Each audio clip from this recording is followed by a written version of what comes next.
I'm Doug Brown. ESPN's Adrian Wojnarowski reports the one-and-done era will continue in college basketball. The NBA and the Players Association are dropping a proposal to again allow players to jump from high school directly to the NBA. The two sides are trying to come up with a new agreement before tonight's midnight Eastern deadline. The women's Final Four tips off tonight in Dallas. Coverage of the semifinal doubleheader at 7 Eastern on ESPN. LSU and Virginia Tech, followed by South Carolina and Iowa. ESPN's Monica McNutt. I think the times are changing. I think that the investment in women's sports and the interest is growing. I don't think that we've arrived by any means, but I do think that this year it's a perfect culmination of really talented teams and a really talented player, obviously, in Caitlin Clark.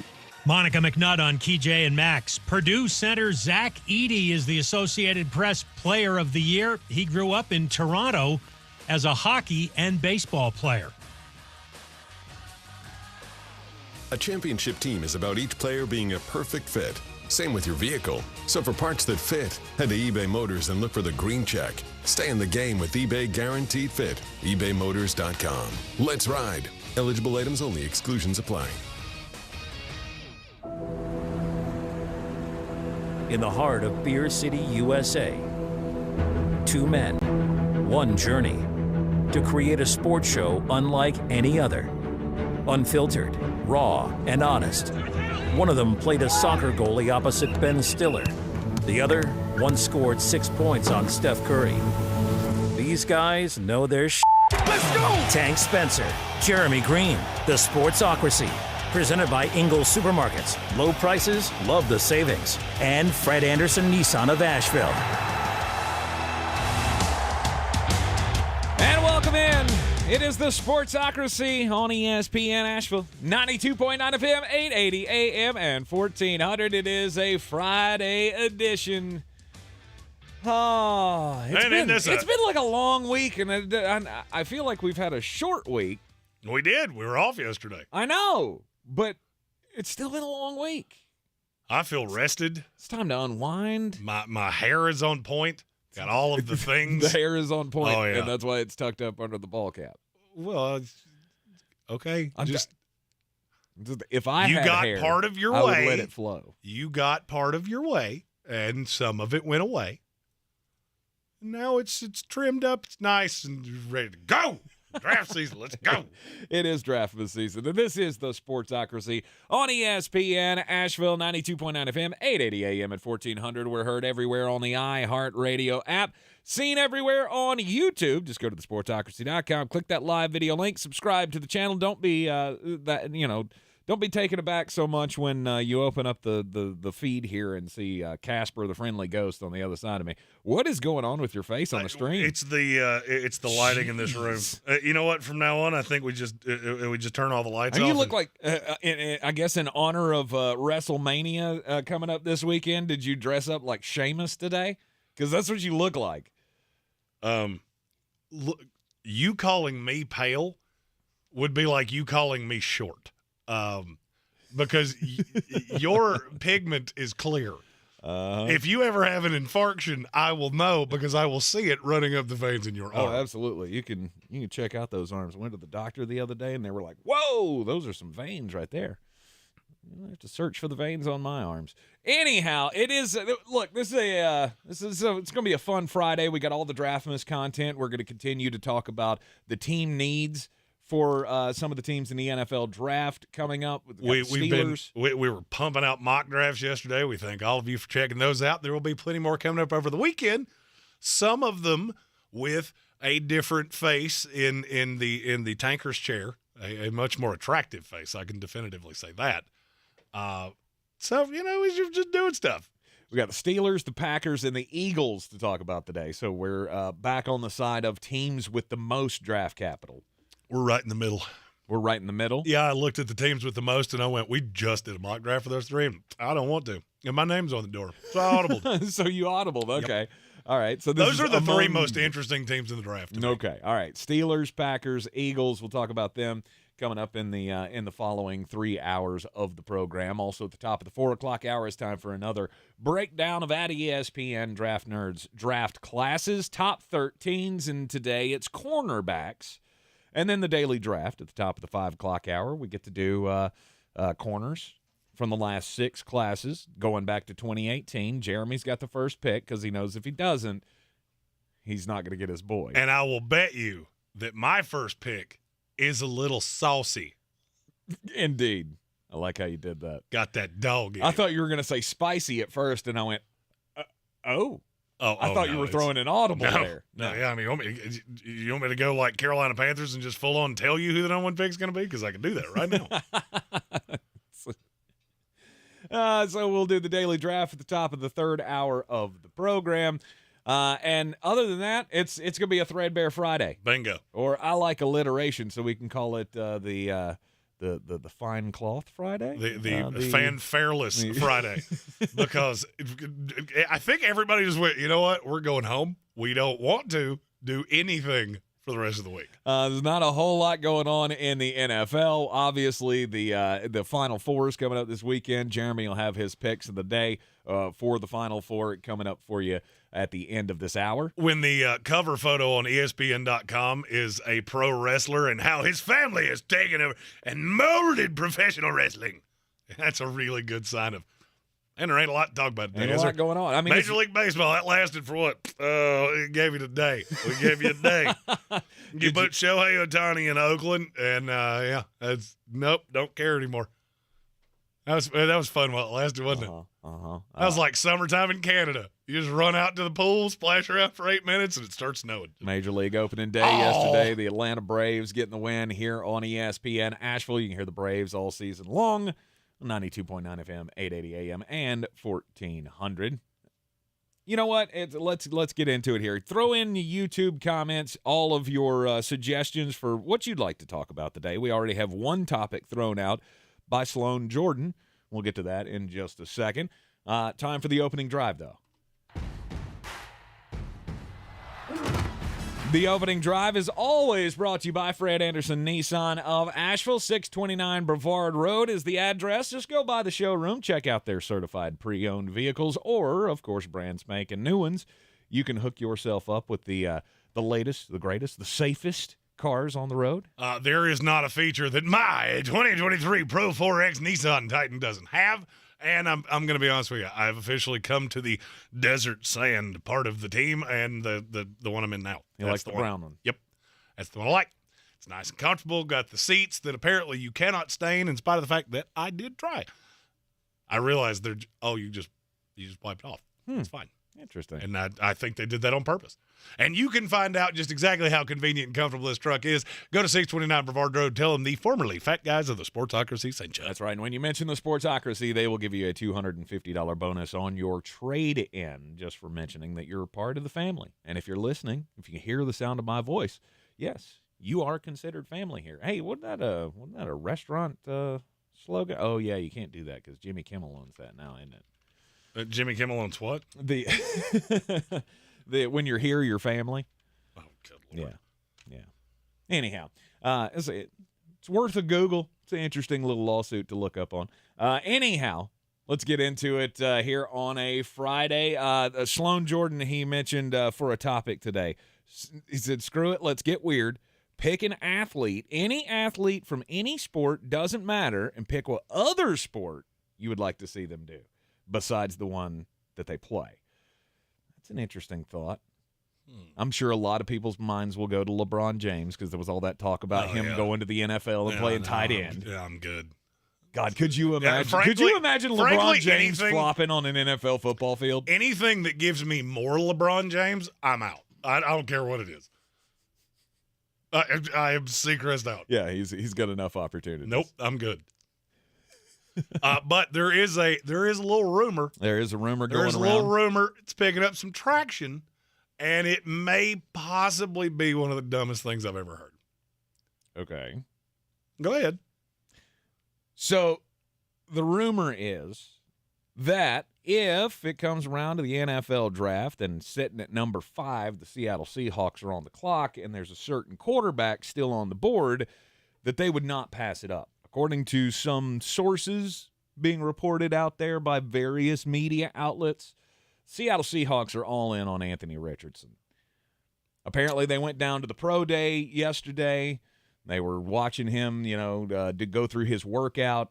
And John Schneider, the GM of the Seattle Seahawks, apparently sat down for a, quote, extensive amount of time with Anthony Richardson's agent. And also Pete Carroll, head coach of the Seahawks, had a private meeting with Billy Napier, the head coach of the Florida Gators, apparently to do all of the digging on Anthony Richardson. They're apparently in love with his physical abilities. They don't care that he is not the most refined quarterback prospect in the draft. They couldn't pass it up, is what they're saying. And this has been picked up by SI and a slew of other places. Mm-hmm. What's that what is the question I'm getting ready to ask you? Who I wants do you this to know every single time one of these things comes up. Who wants you to know that? When you hear it's lying season, all right? We are basking in 28 days of lying season. It started in earnest yesterday, and it will run all the way through April 27th in the first round of the NFL draft. I want you to just walk me through this. We all have sources. Anybody that does this, you got a guy, maybe it's somebody that works in the front office. Maybe it's somebody that cleans the floors. I don't know who other people's sources are. I know who mine are. I hear a lot of things. Many of them are off the record, which is basically a nice way of saying, if you run with this on your show, you now have one less source than you had before. Correct? I mean, you're the radio guy. Am I wrong in what I just said? Sure. That's how I've always treated it. Yeah. So you're telling me that somewhere, somebody in the Seattle Seahawks has told a reporter, we can't get enough of Anthony Richardson. And they go to the pro day that, Do you know how many quarterbacks John Schneider has drafted as the GM of the Seattle Seahawks the entire time he's been there?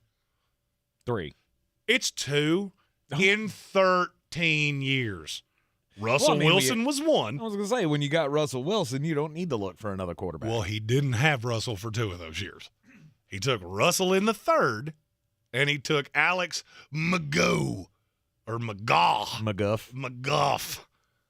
out of Florida International in the 7th round. So let me see if I get this straight. A team that has never prioritized taking quarterbacks this high. Never. Mm-hmm. Do you know who the last first-round quarterback of the Seattle Seahawks was?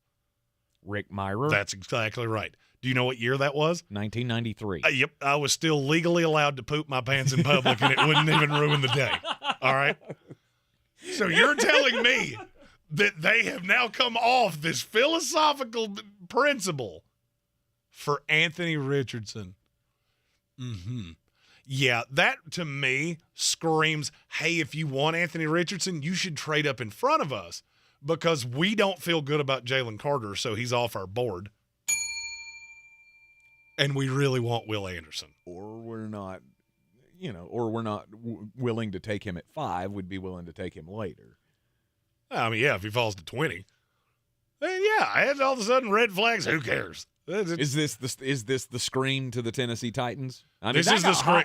That got hot quick, and then all of a sudden it just went away. This is the scream to every team in the NFL. If the first 4 picks in this draft are going to be quarterbacks, and there's almost nothing that's going to stop it. Mm-hmm. I feel like the Indianapolis Colts have been doing this for weeks.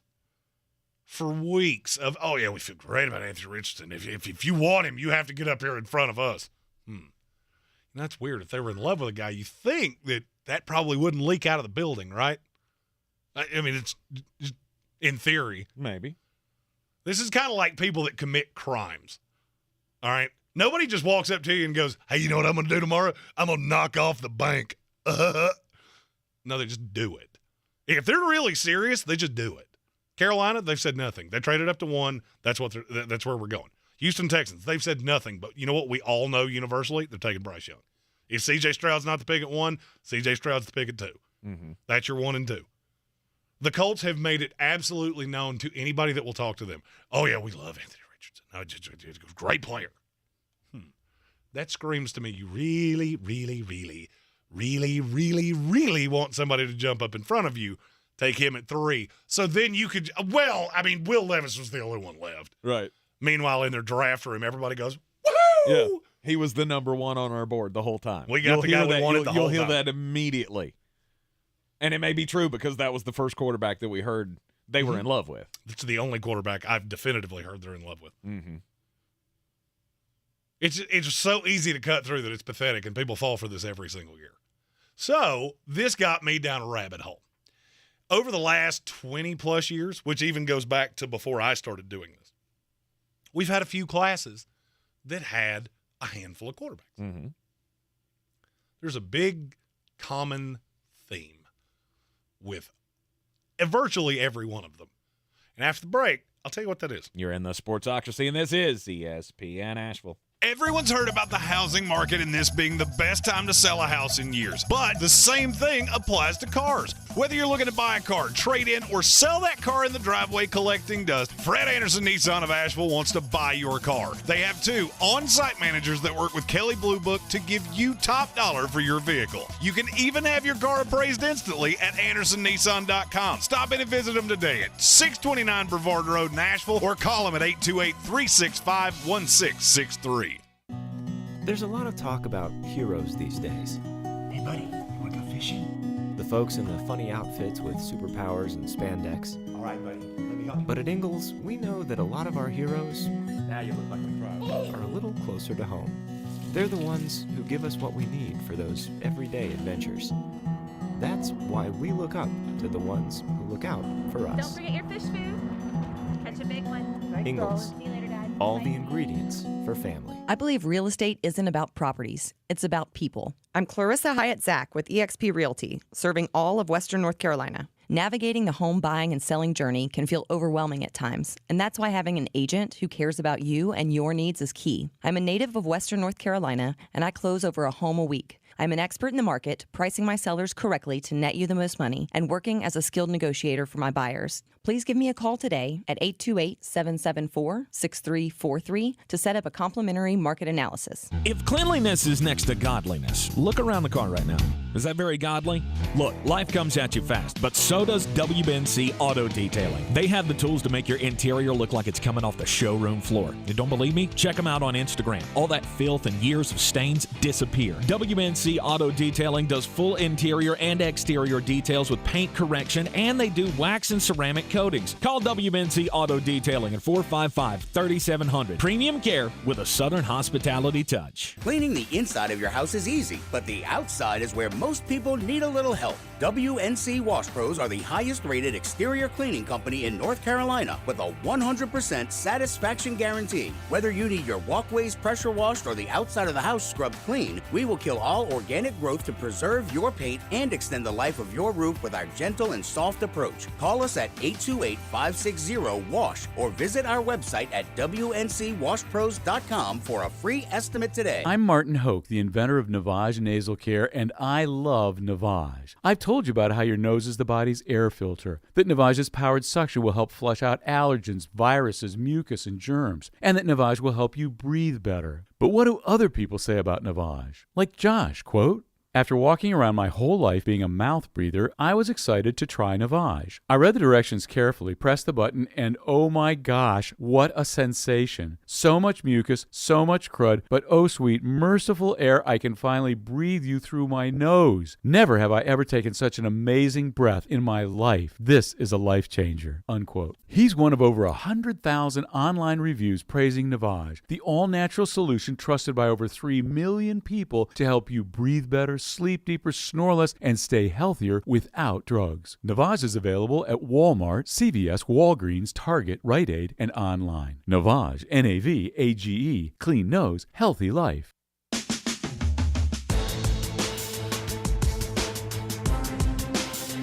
The Sportsocracy. Ice up, son. Ice up. It is the Sportsocracy, and this is ESPN Asheville on a Threadbare Friday. Welcome in to the program. We're talking about quarterbacks here before we get to Jeremy's theory on the quarterback draft classes. We did have interesting responses to the athlete that you would like to see playing a different sport than his actual sport. We had the Greek Freak in swimming. Apparently his shoulders are amazing. And so that was a suggestion. Dennis Rodman in the NHL. That could have been interesting. That one could have been very interesting. You want you got a topic you want to throw out there for us? We'll get to it here on this Friday afternoon. Throw it in the YouTube comments. And this is a perfect time for me to say, the Foot Locker Celebrity Slam Dunk Contest needs to come back, because that is my answer every time these things come up. Because I immediately go, Herman Moore in the NBA. Because he was a dog when it came to dunking a basketball. I don't know if he could do anything else. Mm-hmm. His range may have been 4 feet, but he could dunk. And he did it a lot. All right, so Jeremy, what is your theory here on these multiple quarterback classes? So this is not the first time that I've seen a class where you were going to have 4 guys at quarterback go in the first round. Mm-hmm. You know what else has been a common theme of all that? What's that? I've hated one of them every single year. And there's another layer of that. I've been right every single time. This goes back to 2004. Eli Manning, Phillip Rivers, Ben Roethlisberger, J.P. Lossman. Ooh. Awful. Genuinely, dreadfully bad. Mm-hmm. Didn't happen again for 7 years. 2011. And I'm going to be honest with you, I didn't like any of these guys, and I'm not sure I was wrong on that either. Cam Newton, Jake Locker, Blaine Gabbert, Christian Ponder. Starting to see a trend. When you wind up, there have not been 4 good quarterbacks come out in a draft class since I'm going to go 1984. Or 83. I think it was actually 83. With Marino, Jim Kelly, Ken O'Brien, John Elway. Okay. At all or in the first round? The chances of you hitting 4 in the same draft are rare. But, I mean, look, the days of you finding Tom Brady, that's done. But what about Brock Purdy? What about him? What about him? We prop up quarterbacks to such a point that if they have a living, breathing potential of being a starter in this league, you're going to see them going around one. There's every once in a while a flyer that can start in the league. They're not a high-level starter. Mm-hmm. But by the time you get to 4, you're seeing what you want to see. And in this class, it's Bryce Young, C.J. Stroud, 1-2 on every board of every person I've talked to. Yes. Nobody has Levis or Anthony Richardson in one of those top 2 spots. Of everyone I have talked to, there's only a couple that have Anthony Richardson ahead of Will Levis. And it's all because they just hate Levis. Mm-hmm. Fumbles too much, but pocket awareness, the things they don't like. Or are enamored by the physical tools. No? Not. Look, you understand, I talk to scouts. I don't talk to dum-dums. All right? There's a reason that my circle is my circle. If being 6'4" and fast was the only thing you needed to be an NFL quarterback, it'd be a hell of a lot easier to find one. Name me the comp on Anthony Richardson. I would say probably Lamar. Who is, 40 pounds lighter than him, 3 inches shorter, and is astronomically more accurate. Think about what I just said. Yeah, no, I'm talking about a height, weight, speed game, because this is another theory I've long beheld. If I can't find a comparable quarterback to you that has succeeded in this league, you're not going to. Cam Newton. It's a Jake Locker rule. If Cam Newton's, if that's your high water mark, that's really case in point. Got him in He had MVP. and Lamar Jackson won one too. And guess what? He can't find anybody in his league to sign him. Sorry, conversation probation. It was apropos to the conversation. I did not mean to break that. For the money. I feel like you always have to say that. He can't find anybody to sign him for the money that he wants. I mean, if he was willing to make a reasonable deal, it'd have been done by now. Not from what I've been told. Really? No. The fully guaranteed conversation probation. You're leading me down a path here. I'm sorry. But I mean, this is just it's not that hard to figure out. The 4th quarterback in every one of these classes are, if you go from 04 to now, are J.P. Lossman, Christian Ponder, Brandon Whedon, Josh Rosen, Jordan Love. You know what every one of them had in common? They had a physical trait that you could lock onto and go, oh, yeah, he can be a quarterback in this league. Meanwhile, you stuck your fingers in your ears and ignored everything else you saw. That's what you're doing with Anthony Richardson, too.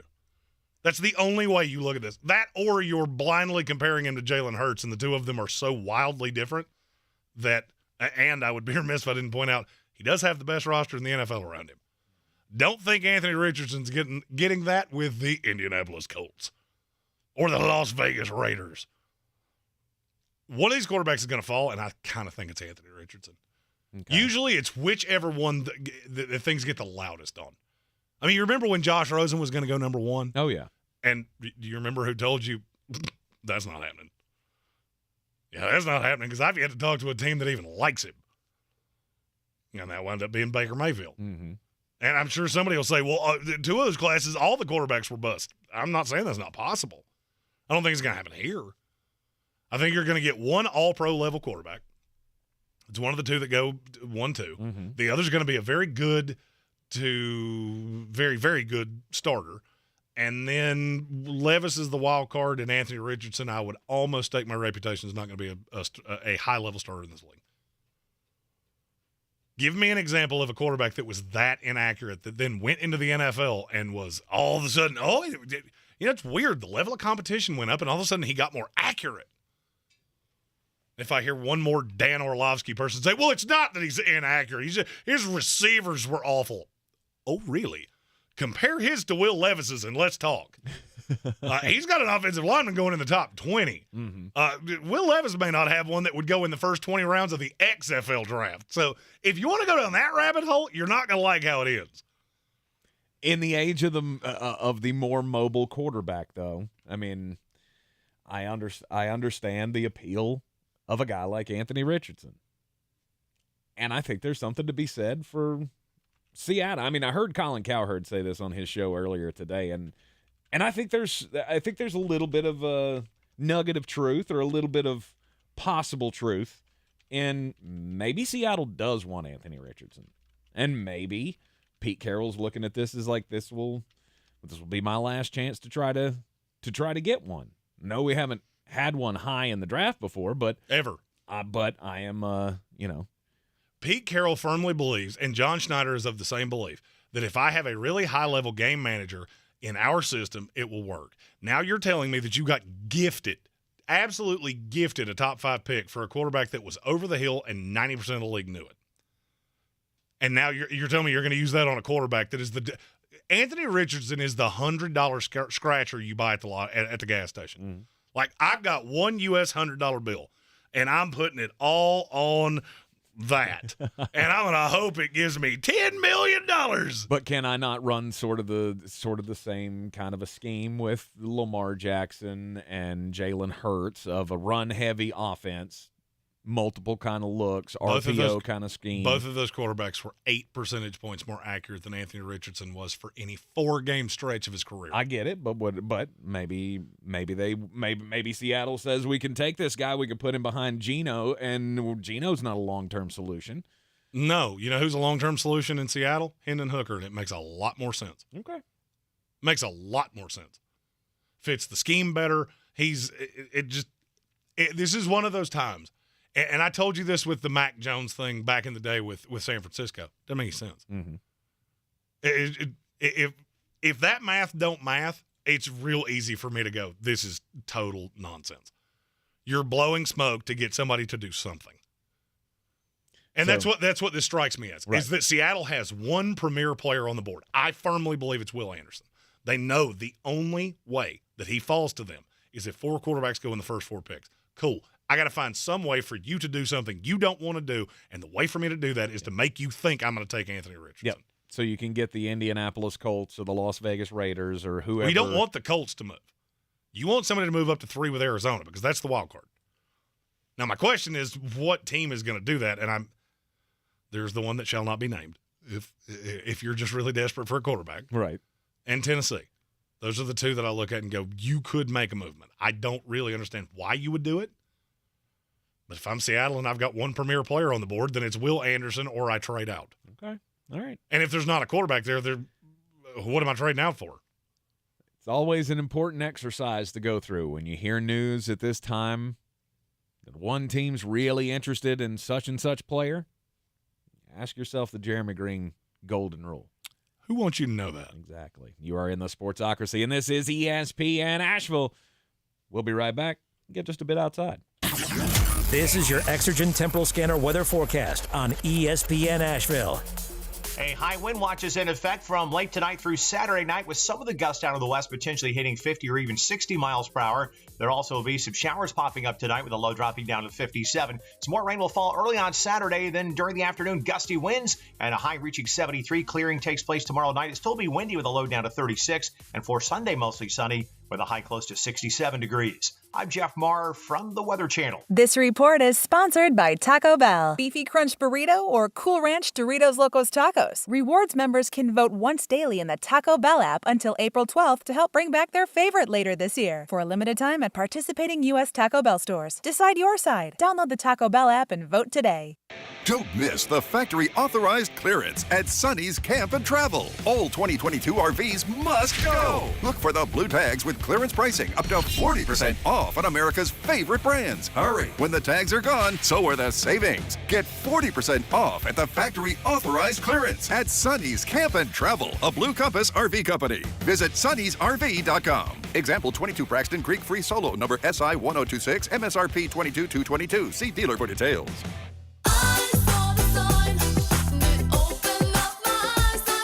Dazzling decal on Daisy's Donuts window.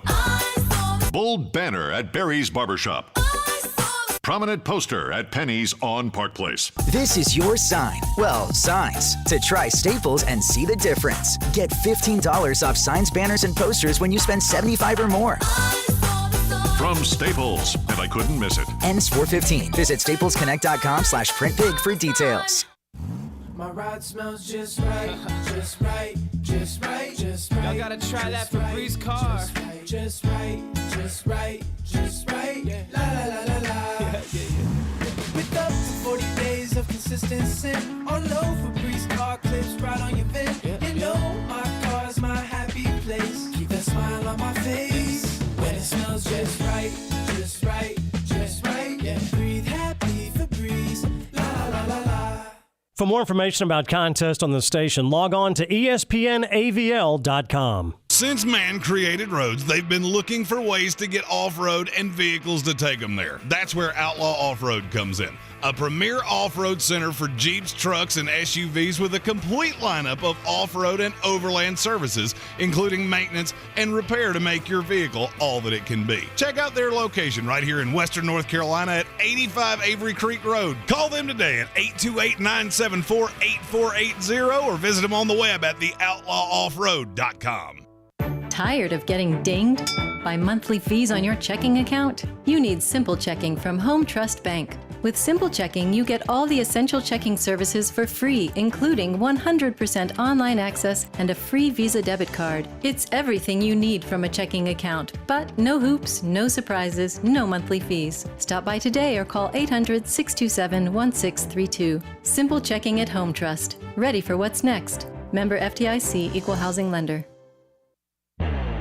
Boy, you must be outside your mind. The Sportsocracy. Just a bit outside. He tried the corner and missed. Welcome back into the Sportsocracy inside the Ingles Studio on ESPN Asheville. And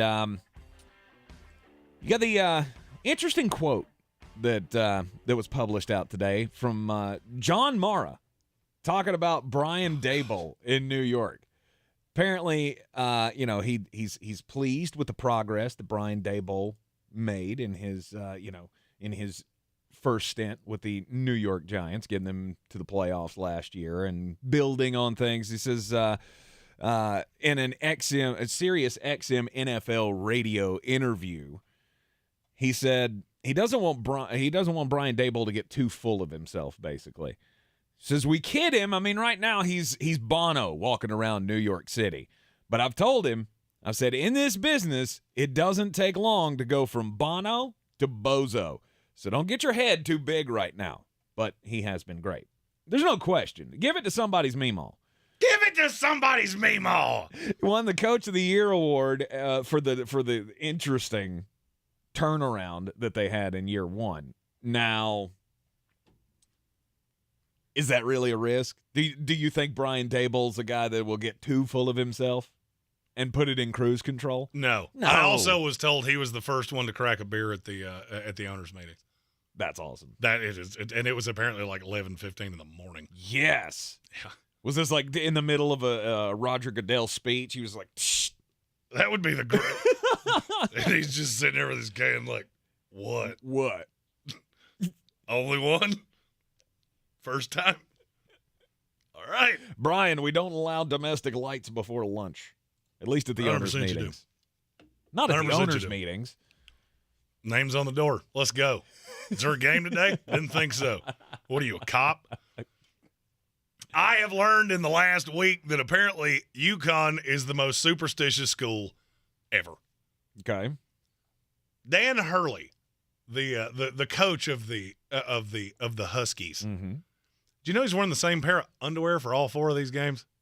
Interesting. He's worn the same pair of underoos, which, by the way, this was disclosed by his wife, which I'm sure led to a very uncomfortable conversation when they got home. Don't tell people that. Same shirt, same dress coat, same socks, same shoes. Huh. For every game. Okay. She said he will be. Not laundered? I didn't ask that Just somehow. curious. I mean, that would be the obvious follow-up. Like, come on, reporter, do your job. Give the follow-up. Well, apparently his lucky underoos have a fire-breathing dragon on the front, and she said they're like children's underoos. Oh, nice. Yeah. So he's wearing like Thundercats 100%. Yeah, he's got his Captain America shorts on so he can. Is the seam a different color than the pantaloons? They make me run fast, Mom. Don't judge me from my sneakers. Well, apparently it's not just that. Okay. There is a growing. I don't know if this is a conspiracy theory. I don't really know what to call this. Okay. So 3 members of the Connecticut basketball team are they're going through Ramadan, which where you have to fast all day. Mm-hmm. So there is a push in the betting market that this is somehow going to lead Connecticut to they'll be lethargic or something to that nature. I can see that. First of all, do you remember Hakeem Olajuwon? Did it every year of his career. Never had even so much as an effect, and 2 of the best games he ever had were during it. So maybe lose that. But there was a big fear that Jonathan the 14th was not going to make it to Houston. You can ascourage those fears. He has tweeted. Oh. The dog has tweeted. Of course. We're at a point in this world where we were waiting on a tweet from a dog. Give me a line that you could tell somebody in 1994 and they would think you deserve to be in a mental institution. I just got a Twitter from a dog. You need to be in a round room. First off, what's a Twitter? I'm surprised that dog didn't kill that bird. 100%. I don't think dogs and birds like each other. You're a weird dude. But the dog is making it to Houston. All of the things are going well for Connecticut, and they are going to absolutely, no pun intended, dog walk the field in Houston. Okay, so what was the solution? Because it was originally reported that there was not room on the chartered flight. Well, for the dog. It doesn't say what happened. Because it needed 4 seats, I think it was, 2 for the dog and 2 for the handlers, and they didn't have room on the flight. And I guess, I thought, well, UConn's got money, don't they? 100%. I mean, here's the thing I don't understand. In the tweet, it said, special shout out to Jennifer and Sarah of Delta Airlines for their kindness. Which led me down a rabbit hole of, okay, so did they fly standby from Connecticut to Houston to let a dog on an airplane? Maybe. Mm-hmm. Okay. In my head, I have this vision of the dog just laying across 2 people that are just in there like, this sucks. I hate Delta. I'm never flying commercial again. Well, no, that dog will not be out of the realm of its owner. That was the other question I had is, and maybe I've never flown with an animal. You put him in a cage, can't you? Not that kind of animal. Not a pampered animal like that. You don't make him fly in a cage. It's got to be. They're flying from Connecticut to Houston. They're not going to Sri Lanka. Like, it's a 2-hour flight. The dog will sleep the entire time. These dogs have better lives than most humans. I mean, you got to be a super rich person to be taking care of like these animals are. I mean, just coming from someone. I mean, I know you don't have an animal as a mascot at Florida State. I don't know what the horse's name is. Renegade. Okay, well, there you go. Do you not think Renegade gets better treatment than every other horse on the planet? Okay. Well, he should. He's a national treasure. That's what I'm saying. Like Uga. Have you anything about Uga? He gets ice to lay on and air conditioned things, and no, they're not just throwing this dog on a plane. Hold on. I feel like I have to explain this to you, and it's bothering me that I do. You understand that the travel difference for a dog and a horse is a little different. Well, yeah. I mean, you're not putting it on a plane. Exactly. Yeah, I mean, Renegade has never flown to a game. I promise you. 100%. Yeah, well, we're putting that horse on that plane right there. They told us no, but we're doing it. It's a dog. Put it in a carrier. Stop making mountains out of molehills for animals. It's a 2-hour flight. You want him to put him in the cargo hold, too? Frankly, I think you put him underneath the plane? I mean, okay, just... I mean, it would make sense to us. You're saying that in a way that you shouldn't, and maybe this is one of those, I've never had to do this, so I don't know. I don't know Jonathan the 14th, which, A, stupid name for a dog. B, still a dog. It will eat its own dribbles if you'll allow it to. Okay? So maybe let's not act like this is the Queen of England that we're trying to fly to Houston. Okay? It'll eat poop. It's a dog. They all do. It's not new. You don't know what the Queen does in her special time. That's first thing. Somehow that whole diatribe. Somehow that whole diatribe, and you said the offensive thing. It's a Friday and names on the door. It's time to get into the draft needs for one of the most interesting teams in this NFL draft, according to at ESPN draft nerd Jeremy Greene. It's the Pittsburgh Steelers. Where does their draft capital sit at the moment? Let's see. I think overall they are 10. They've got the extra 11. They've got the extra second-round pick from the trade with Chicago for Chase Claypool. Sorry, I can't say that without laughing. DeAndre Hopkins gets a 4. Chase Claypool gets a 2. Please explain that to me. Am I out of my mind to think Pittsburgh is one really good draft away from being – you're not going to be the best team in this division? No. You could be the second best team in this division. Sure. You could be close to Cincinnati. I mean, I like what Cleveland's done, and I don't know if you can be close to Cincinnati. I just feel like Cincinnati's head and shoulders above everybody else in that division. They're head and shoulders. I don't. I think Cleveland and Pittsburgh are close-ish to them. Okay. Baltimore has the situation with he who shall not be named. Mm-hmm. So for me, they're a distant 4 right now. If that's resolved, then that changes. But I'm just looking at Pittsburgh going, you got 3 picks in the top 49. You don't have a ton of needs. And you look at that roster, what is it that you feel like they have to have right now to be a competitive team in the NFL? Offensive line upgrades. But that's 1, 2, and 3 for me. Mm-hmm. And you've already added Isaac Suamola, who was one of my favorite signings of the offseason. I feel like you need a corner. And from there, it's not much. Steven Tao said, "Whoa! No matter what, we're still not 4th with Brett Huntley or Tyler Huntley. You are just okay. It's just okay. He's not good. He's a Pro Bowler. He's not good. No. So I mean, I'm just looking at Pittsburgh, going, you fall in nicely for what you want to do. Because you got a pick that's going to be right at the end of the tackle run. If you're lucky, they may all be gone. Mm-hmm. There's a possibility of that, and if they are, that means there's going to be a corner on the board. So no matter what happens, you're going to fill one of your 3 primary needs with one of those early picks. There are a couple centers that'll go off in the early second round, and that corner I've already talked about. I don't see a ton of pressing needs outside of that. Do you? No, not really. I mean, you're going to say Kenny Pickett, which is funny because you're. No, I thought Kenny Pickett he was better than I thought he was going to be. He was fine. Right. I mean, he's an old rookie starting quarterback. He comes in the league more prepared to play than most. He's a veteran. I mean, I look at it as you got a guy who was more of a veteran than any other quarterback. He's Colt McCoy if Colt McCoy stayed at a Holiday Inn Express last night. Sure. That's bingo. He can make some explosive plays, but for the most part, he's just going to be steady. But, I mean, of the things that are the most important in the NFL, having playmakers, I feel like you've got 4 on that offense. Freiermuth, Deontay Johnson, George Pickens, Najee Harris. Last year, you couldn't run to save your life because that line was awful. Now I feel like you've done a lot to fix the interior. I like Suamalo. Like I said, I like Suamalo about as well as any contract that's been handed out all offseason. Mm-hmm. I still feel like you got problems at tackle because Dan Moore should be, if he's a tackle, it should be a swing tackle. I had him as a guard when he came out, and he's done nothing to prove me wrong. So you add 2 tackles in that number 1 corner to go on the opposite side of Patrick Peterson. There's not a lot of holes here. I mean, yeah, I'd like to add a linebacker later.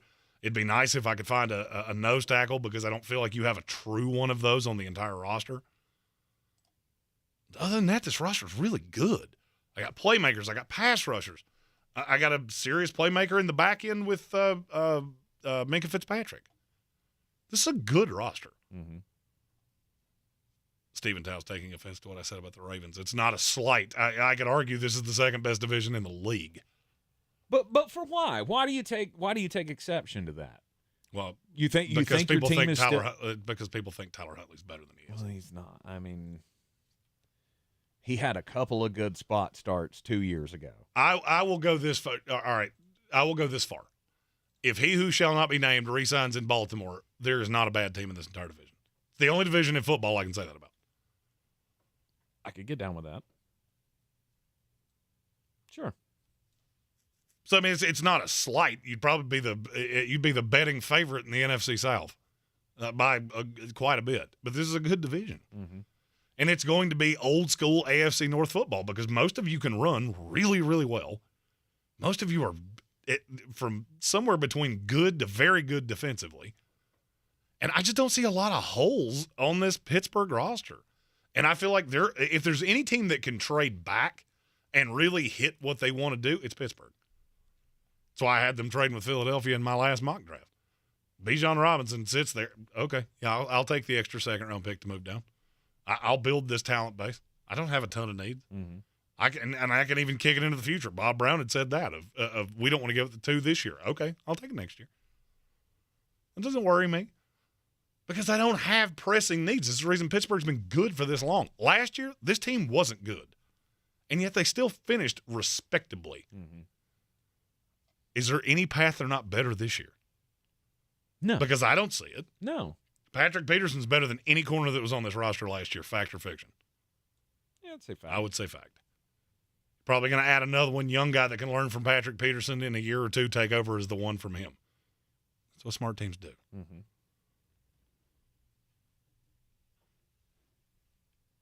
So the needs aren't great. You're in a position where, like I said, I'm done. I am done with the doubting Mike Tomlin, the Pittsburgh Steelers. I thought for sure there was no doubt that after the offseason last year, this team was just awful. They were going to crash and burn.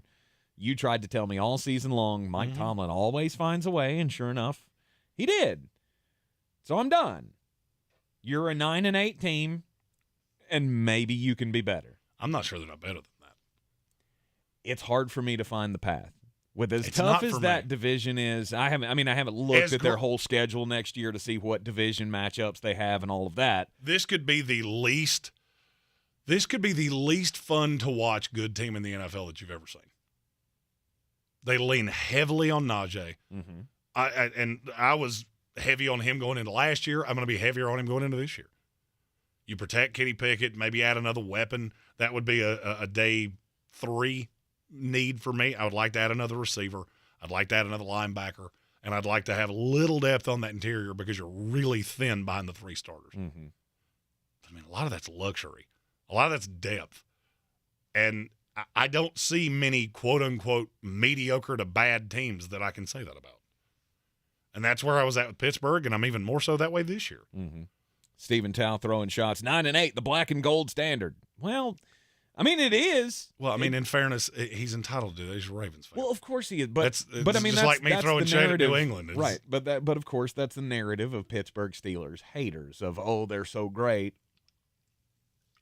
but they're always or mostly mediocre. Well, I mean, when you find a way to win despite all of the reasons you shouldn't, that's what makes, to me, a good franchise. That's what, to me, makes an all-time great coach. And that's where Mike Tomlin and the Pittsburgh Steelers are. So in the YouTube chat, Satisfied Browns fan asked, why does an old corner change your entire perspective of that entire team? It's not the old corner. You're missing my point. My point is that now you've got a second-year quarterback. You couldn't run to save your life last year. You've added a really good run-blocking guard. I think you're going to add pieces to that line. You were missing your best player last year played, 500 snaps total? Weird. In the games he played, you were good. Then there was when he was gone, you weren't as good. And you found another pass rusher that it was on a trajectory to lead the league in sacks. A mid-round pick out of Charlotte was trending in a direction to lead the NFL in sacks last year. Now you got both guys on that side. It's not one player. It's the franchise itself. This team never falls off a cliff. That's what I was trying to tell you last year. Is the path to them going 5-12 is not there. How they're going to do it, I don't know. They just don't. And there's good talent on this roster. It could be the worst team in this division and still be 9-8. You are in the Sportsocracy. This is ESPN Asheville. We got Jeremy's bangers for the Final Four. Starts tomorrow, coming up next. Real estate isn't about properties, it's about people. I'm Clarissa Hyatt-Zach with eXp Realty, your native realtor serving all of Western North Carolina.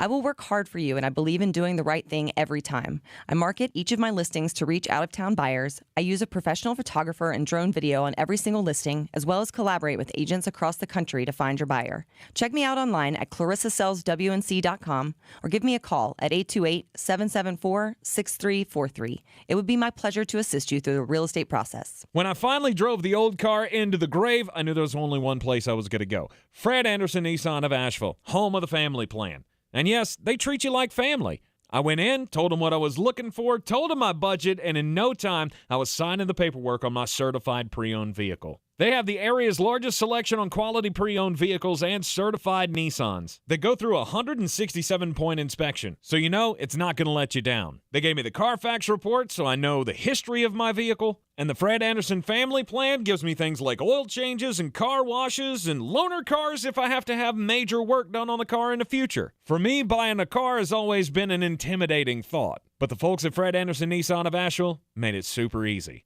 Don't be like me. Don't wait till the last minute to get a deal done. Go to AndersonNissan.com or stop by the showroom at 629 Brevard Road. And don't forget to mention we sent you from the Sportsocracy and get a $250 bonus on your trade-in at Fred Anderson Nissan of Asheville.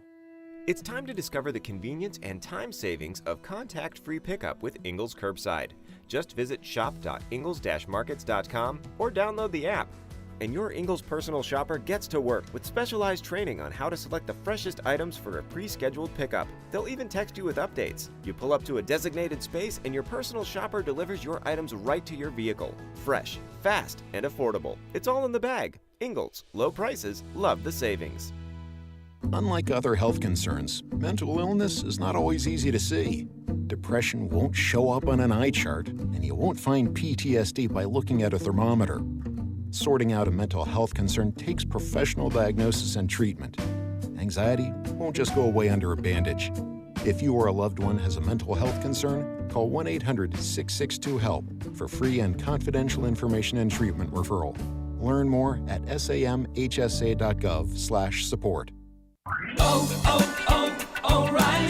O'Reilly Auto Parts provides more than just the right parts for your repair. Our professional parts people can also offer free check engine light diagnosis. We can scan your vehicle and provide a list of possible fixes. Find the right parts for you or recommend a great local repair shop. Don't ignore your check engine light. Stop by your local O'Reilly Auto Parts.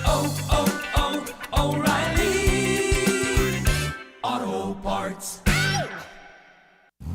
My ride smells just right, just right, just right, just right. Y'all gotta try that Febreze car. Just right, just right, just right. Yeah. La la la la la. With up to 40 days of consistency, all over Febreze car clips right on your vent. You know my car's my happy place. Keep that smile on my face when it smells just right, just right, just right. Yeah. Breathe happy Febreze. La la la la la. Coffee still closes on. Get them the money. Then when you get the money, you get the power. That watch costs more than your car. Then when you get the power, then you get the woman. Wednesday night was proof positive of a long-held belief of mine that pigs get fed and hogs get slaughtered. 3 of the easiest lines I have seen all year in the NBA, got all 3 of them. Got a little greedy, tried to add in the over-under, and that was 2 losses. We're going to learn from that. Going into college basketball, it's Final Four weekend, and frankly, this is not all that difficult for me. This is Greene on Greene, brought to you by Ingles Markets. Low prices, love the savings. First game of the weekend, 6:09 tip, the Florida Atlantic Owls and the San Diego State Aztecs. San Diego State's a 3-point favorite. Over-under is 131.5. I'll start with the easy part of this. This is going under. San Diego State's hit the under 12 games in a row. They're the best team in college basketball defensively, and this is not an advantageous matchup for the Owls. Florida Atlantic likes to shoot threes and get out on the break. 2 things that San Diego stops better than anybody in the country. I think this game will be close for a period of time because San Diego State's not great at scoring the basketball. Florida Atlantic does have enough players to keep it close. But San Diego State ultimately wins. I will take them minus the 3, and my achy breaky, no mistakey lock of the century of the now is under 131.5. Next game, 8:49 tip, the Miami Hurricanes take on the UConn Huskies. UConn's a 5.5-point favorite, over-under's 149. I have heard a slew of conspiracy theories about UConn. 3 of their players are fasting for Ramadan. It took forever for them to be able to figure out how to get the dog on the airplane. I don't care. I don't care if they're on a hunger strike and nobody's eaten since Tuesday. UConn's the best team in this tournament, and it's not all that close. There's a narrative that Miami will be able to keep this game close because how well they shoot from 3 and how often they get to the free throw line. But here's something I've yet to hear anybody point out. This game's being played in a football stadium. Miami lives by the 3. They die by the 3. UConn does to a point as well, but they at least have down-low scorers that can score when things aren't going well. I could see this game being much lower scoring than people think. I'll go under the 149, and I'm taking UConn minus the 5.5. It could stay close for a while, but UConn's just easily the better team, which would lead to a San Diego State-UConn final, and frankly, you could put any number on that you want to, and I'm taking the puppy dogs. UConn is going to be your national champion. For more, follow us on all the social medias at The Sportsocracy, and as always, love the savings with Ingles, love the winnings with me. Mull it out. This is your Exergen Temporal Scanner weather forecast on ESPN Asheville. A high wind watch is in effect from late tonight through Saturday night, with some of the gusts out of the west potentially hitting 50 or even 60 miles per hour. There also will be some showers popping up tonight with a low dropping down to 57. Some more rain will fall early on Saturday, then during the afternoon, gusty winds and a high reaching 73. Clearing takes place tomorrow night. It'll still be windy with a low down to 36. And for Sunday, mostly sunny with a high close to 67 degrees. I'm Jeff Marr from the Weather Channel. This report is sponsored by Lowe's. Shop Springfest at Lowe's today and save big on select major appliances. Get an additional $100 off select laundry pairs when you spend $1,296 or more. Valid through 4/12. Selection varies by location. While supplies last. Exclusions apply. See Lowe's.com for details. Wendy's $3 breakfast deal is a bacon or sausage egg croissant plus small seasoned potatoes for $3. It's the breakfast that don't miss. So if you did miss Wendy's breakfast, don't imagine. Fresh cracked eggs, sizzling sausage, crispy bacon, and block out those hot, buttery, flaky croissants. Croissants don't really make a sound, but if they did, for a breakfast that don't miss, Wendy's is that breakfast. Choose wisely. Choose Wendy's $3 breakfast deal. Limited time only. Participating U.S. Wendy's. Select a request $3 breakfast deal to obtain discount. Not valid for a la carte or combo orders. Hurry into Jackson Hewitt for 50% off tax prep. But do it before April 9th. Limited time offer for new clients filing at participating locations. Max savings $200. Visit jacksonhewitt.com/50 for terms. Only iHeartRadio gives you access to all of your favorite radio stations. It's Elliott in the morning. Rover's Morning Glory. Booker and Stryker. All of the once-in-a-lifetime events. Alter Ego, are you ready? All of the best free curated playlists. Nobody does it better. All of the great podcasts for every interest. Hey guys, this is Freddie Prinze Jr. from the Wrestling with Freddie podcast. All of the mind-blowing contests. $20,000. Awesome. All of your favorite superstars. We're the Red Hot Chili Peppers. And best of all, it doesn't cost a thing. Download the absolutely free iHeartRadio app now. From the Ingles Studios, this is ESPN Asheville, WPEK, W225CJ Fairview, WMXF Waynesville, and iHeart Radio Station. This is SportsCenter.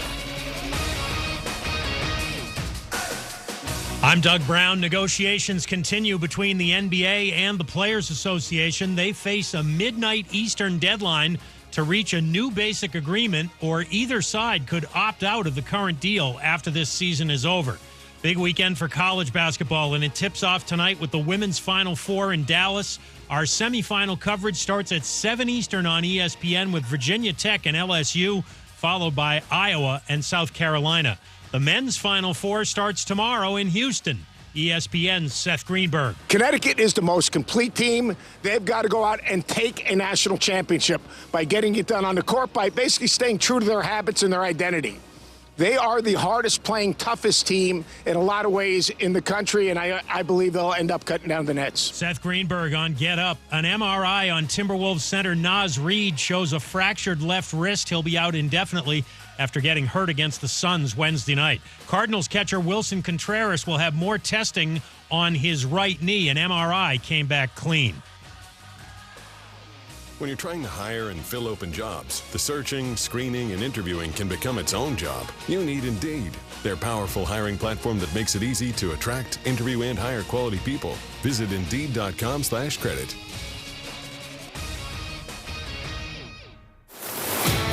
He's a degenerate gambler. You are a smelly pirate hooker. And he's cheaper than oxygen. He's useless. But somehow, they make it work. Jeremy Greene, Tank Spencer. There's no holding back in the Sportsocracy, presented by Ingles Supermarkets and Fred Anderson Nissan of Asheville. It is continuing coverage of the Draftmas season here on the Sportsocracy. Oh, Draftmas tree, oh, Draftmas tree. ESPN Asheville, 92.9 FM, 880 AM, and 1400. The Sportsocracy heard everywhere on the iHeartRadio app. I do think this is the year that we should make the minute-long infomercial of our Draftmas carols. Oh, yeah. Like the old mid-'90s version where you get somebody's face panning in. Buy this CD now for $19.99. And it was always Randy Travis for some reason. I'm gonna love you forever. The compilation album dropping soon. The Draftmas season is upon us, and each and every day we've been going through draft classes, position groups, and Jeremy at ESPN Draft Nerd, Jeremy Greene, has all of his classes in top 13s because he's the most superstitious person on the planet. Name's on the door. Top 13 cornerbacks is the topic of the day. Also, it is a Threadbare Friday, so you got a you got a topic that you would like for us to discuss. Throw that in the chat on YouTube. Go to thesportsocracy.com, click that live video link, subscribe to the channel. You can always see us live here in the Ingles studio on ESPN Asheville. And, of course, we will have all of the coverage of each and every pick of the 2023 NFL Draft. Live! All 100, 250, however many it is. So let's get into the cornerback class. There seems to be one that is above all others. There is for me. On most boards. I don't know that I would say on most. There are three that have separated themselves from the rest of the pack. Mm-hmm.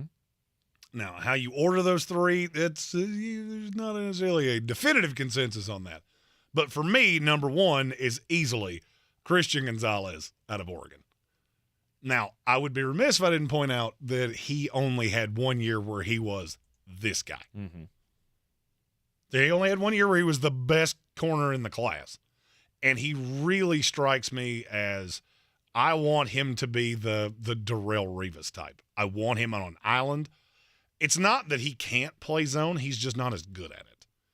So I don't want him in Pittsburgh or one of these, Tampa, where they're going to drop him in zone. Mm-hmm. No. I need you to have pass rushers, and I want to just put him out there on an island all by his little lonesome and let him do what he does. And let him play man and let him try to be physical. He is physical. He's got long arms, 6'1", 197, ran a 4.38 40. He literally checks every box. Now, is he a Sauce Gardner level prospect? No. I would have had him over Derek Stingley, but if you recall, I didn't love Derek Stingley going into the draft process last year. There was some inconsistent tape with him. Mm-hmm. For 1 year, I could look at Christian Gonzalez and go, that's one of the best years of tape I've ever seen a corner put out. Because there's just not much that I can knock him on. But it is only 1 year. Mm-hmm.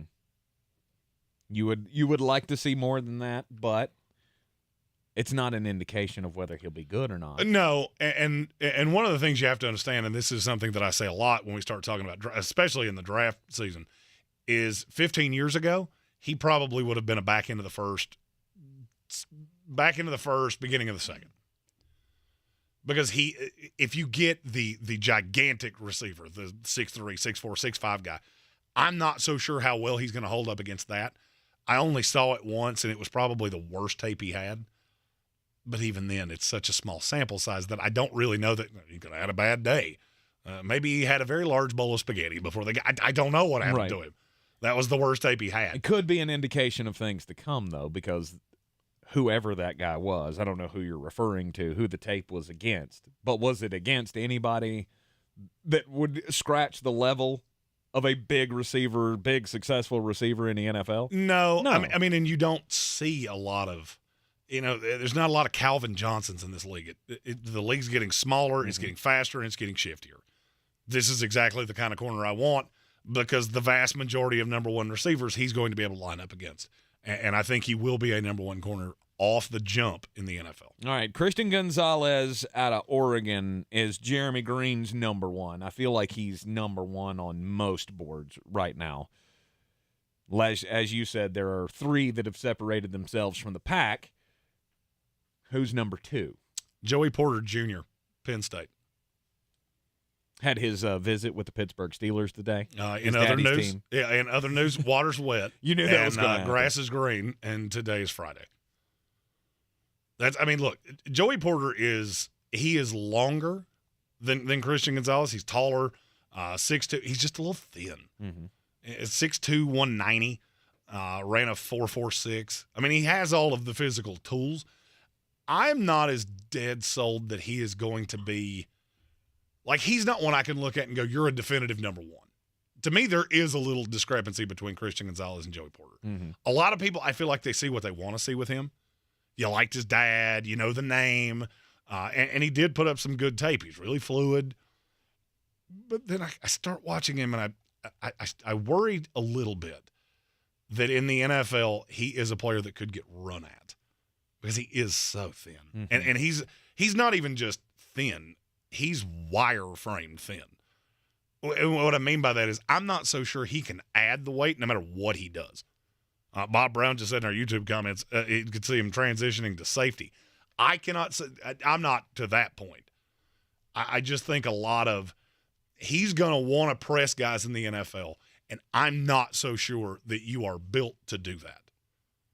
He's not Keely Ringo. Now, if you took his play and put it in Keely Ringo's body, now you have a Sauce Gardner type of player that could just line up with somebody one-on-one. I don't care what you throw at me. Let's go. But he does have those physical limitations that bother me a little bit. Number three. This is where you get a guy that, for whatever reason, it seems like the smarter person I talk to, the less they like this guy. Okay. Devin Witherspoon out of Illinois. But why are they knocking him? I don't really know because the tape on him is better. Now, what I just said about small, he is all of the smallers than the first two that I just said. And I'm not a big fan of small corners. You'll see as we get down this list that you're not going to see a lot of the 5'9" guys make my top 13 because that's a day 3 corner to me. Because it's very specific what you can do. If you can only play in the slot, then, yeah, I'm going to ding you for that. I don't feel that way about Devin Witherspoon. I think he is good enough that he can play any position that you want him to. Quick. He's actually one of the faster corners in this class, and he's long for 5'11". The knocks that I hear on him are that he can get lost in space at times. He has been just completely overpowered by bigger receivers. And so that's, for me, that's why he is 3 instead of 1 or 2. His tape's better than both of the first 2. Okay. I don't necessarily know that it's all that close. But then I start projecting it to the league going, there are a lot of ways that there are more ways that I can mitigate you than I can mitigate the other 2. And he does have a little bit of an aggressive streak that worries me a bit. I love him in Washington. The scheme fit there is just perfect. It makes more sense than any of these other guys. Because none of these 3 should be in one of those zone systems. I think all 3 of them are line up, play man, let's go. The zone guys are coming next. And if you take somebody like Devin Witherspoon in the top 15 and your plan is to play him like Jamel Dean, then that's just a waste to me. You take those guys in day 2, sometimes even in day 3. Mm-hmm. If I'm taking a corner in the first round, this was one of the problems I had with Jeff Okudah when the Lions took him that high. Yeah, there was tape where he was an island. There was also tape where just nobody threw at him. It wasn't that he wasn't getting beaten. I didn't have to throw at you. You were the best corner on the team, so I just avoided him. Right. Then he went to the NFL. You don't get avoided in the NFL. Even Sauce Gardner, as good as he was last year, he got thrown on at times.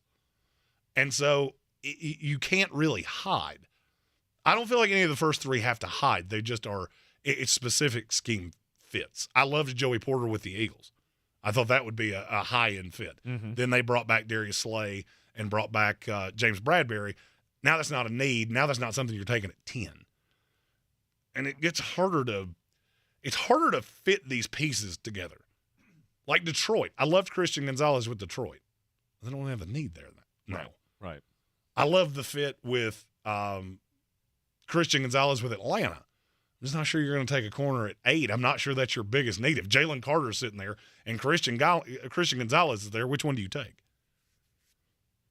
For me, it's Jalen Carter. It's not even close. I would agree. That's the way I would go. But, I could see the Lions still taking him.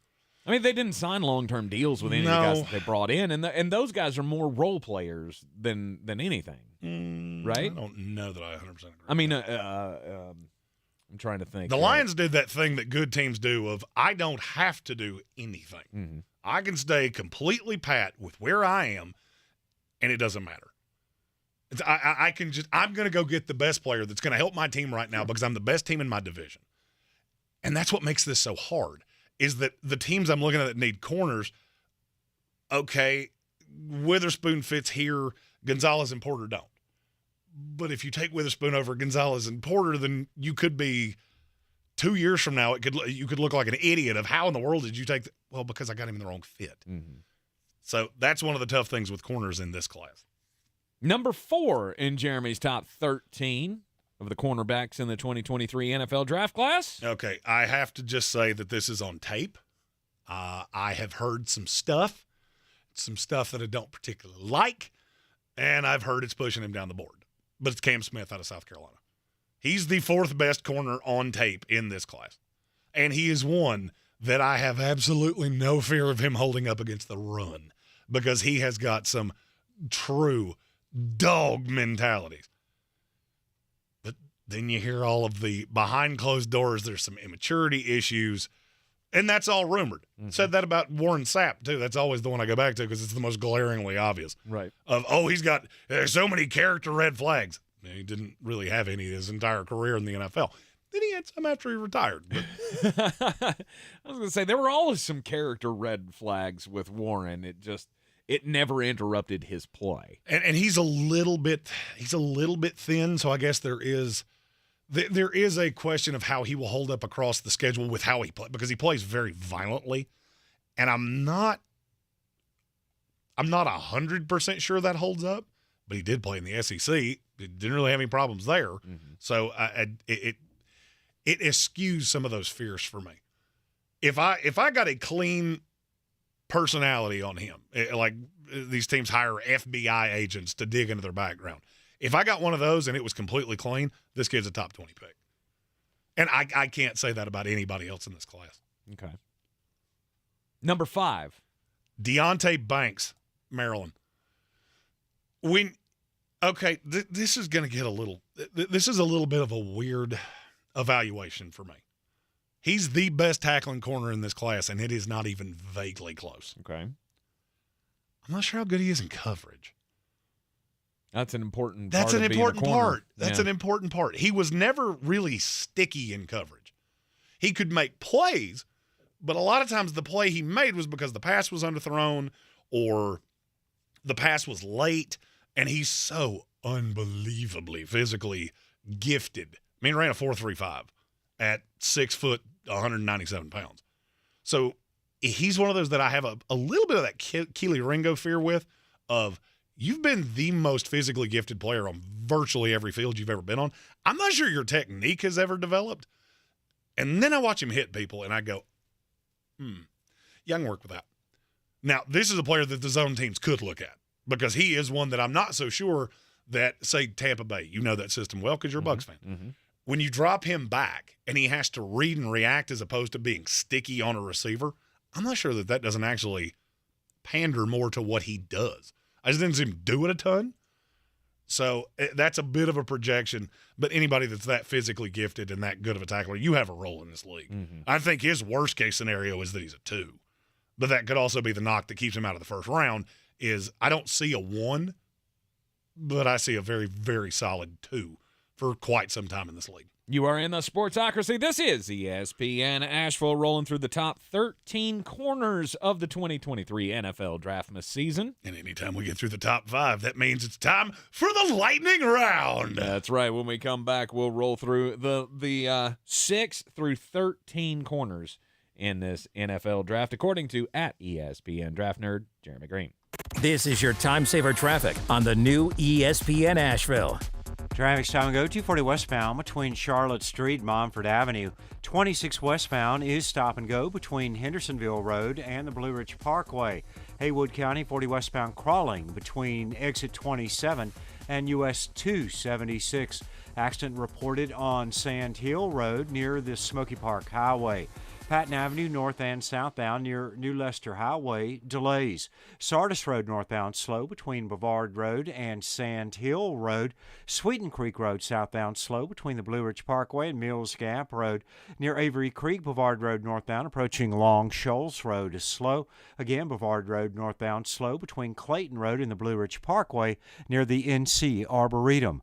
I'm Lee Minfield with your Time Saver Traffic. This report is sponsored by Denny's. Know what time it is? It's diner time. And now Denny's presents the new Diner Classics Plus menu with instant classics like the new Spicy Moons made with spicy chorizo and jalapenos or the new red, white, and blue buttermilk pancakes. Craving breakfast, lunch, dinner, or anything in between? At Denny's, it's diner time. As many as half of workers battling cancer choose to hide their condition from their employers. It's time for those in charge to take charge.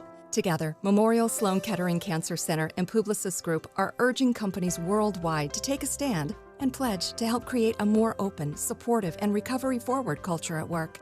Half of us will get cancer during our lifetime, but we all have a role to play. Sign the pledge today at workingwithcancerpledge.com and follow #WorkingWithCancer on social media. Don't miss the factory authorized clearance at Sonny's Camp and Travel. All 2022 RVs must go. Look for the blue tags with clearance pricing up to 40% off on America's favorite brands. Hurry. When the tags are gone, so are the savings. Get 40% off at the factory authorized clearance at Sonny's Camp and Travel, a Blue Compass RV company. Visit Sonny'sRV.com. Example 22 Braxton Creek Free Solo, number SI 1026, MSRP 22,222. See dealer for details. On the free iHeartRadio app, you never pay to hear what you love, and you never wait to hear what you want. Save your money, save your time, and listen anywhere. Download the free iHeartRadio app for all your music, radio, and podcasts. iHeartRadio. Did you know that Ingles sells more organics than any other grocery store? Or that they run their own dairy? Or that they only serve USDA Choice and Prime meat? Or that they donate 3,956 meals a day to local food banks? Well, now you do. It's all in the bag. Since man created roads, they've been looking for ways to get off-road and vehicles to take them there. That's where Outlaw Off-Road comes in. A premier off-road center for Jeeps, trucks, and SUVs with a complete lineup of off-road and overland services, including maintenance and repair to make your vehicle all that it can be. Check out their location right here in Western North Carolina at 85 Avery Creek Road. Call them today at 828-974-8480 or visit them on the web at theoutlawoffroad.com. Our communities are filled with wonderful people who make living here great. At Home Trust Bank, we're proud of that. And that's why we focus on helping homeowners prepare for what's next. Our local mortgage bankers have the experience you need and exceptional personal service you'll appreciate. Home Trust Bank is ready to help make a house your home. When it's time to buy, visit your local Home Trust branch or go to htb.com/mortgage. The Sportsocracy. Why are you smiling? Because I love football. Welcome back into your daily Draftmas coverage here in the Sportsocracy on ESPN Asheville. We're rolling through the top 13 corners on the at ESPN Draft Nerd Jeremy Greene board. And if you're wondering why we do so much draft, do you really want to hear me break down the Mets bullpen? They only got 3 lefties in the pen there, Robert. I don't know how that makes me feel. Yeah, nobody's interested in hearing you verbally roll your eyes. Yeah, when Dan Patrick read off the 4 leading candidates for MVP in the American League, and on the 4th one, it listed 3 people to go, who? That's when I went, found it. That's the one. That's the one I'm going to use forever. It's not Adley Rutschman. No, it is not. We give him no respect on this program. Rodney Dangerfield. Stephen Tao, the Baltimore Orioles fan, already throwing shade for they beat the Red Sox yesterday on opening day. And, he wants to go double or nothing on the pie to the face. I think we can make that happen. The only way that I will accept that bet is if you're willing to take my bet as your side of the double or nothing. Downtown, cowboy outfit. I'm still afraid. Shirt. I'm still afraid of what that free might hugs. Bring. I don't like it's the only way. I don't like that at all. It is the Sportsocracy, and let's get in here. Number 6 in the top 13 corners for the 2023 NFL Draft Class, Jeremy. Emmanuel Forbes, Mississippi State. He might be the most talented corner in the class. The problem is he's so little. You remember last year when I talked about Cordell Flott, and I said this kid needs to go to Burger King every day for the next 3 months. Yes. Emmanuel Forbes needs to do the same thing for the next 3 years. He went to the combine, bulked up at 166. Whoa. Now, he ran a 4.35, which, if you're going to be little, being super fast really helps. Yeah, I was going to say, if you're that tiny, you better have speed. He is... If he was a $190, I think he'd be the number 1 corner in this class. My fear is that big receivers are just going to annihilate him in the league. His skills, though, are that good? Oh, yeah. Hey, what I was talking about with Deonte Banks not being sticky, Emmanuel Forbes is the exact opposite of that. He locked down virtually everyone. The problem is that you see his skills and you translate them to the NFL and go, what's going to happen when you line up from Devontae Adams and he just looks at you and goes, go away, little boy. You go over that way, and the next thing you know, you're hurtling over the bench through the Gatorade cooler because that could happen. But just sheer skills, he's fun to watch. Number 7. Tyreek Stevenson, Miami. He's 6 foot, about 200 pounds, and I think he's very versatile. He just has one great big problem, and a lot of people like him way better than I do. It's not a Miami thing. It's not a Florida State thing. He can't tackle. I mean, he's got the body that he should. He has the problem that Emmanuel Forbes should have, but they're reversed because he's big enough to be a really good tackler. He just doesn't do it, and double moves just eat him alive.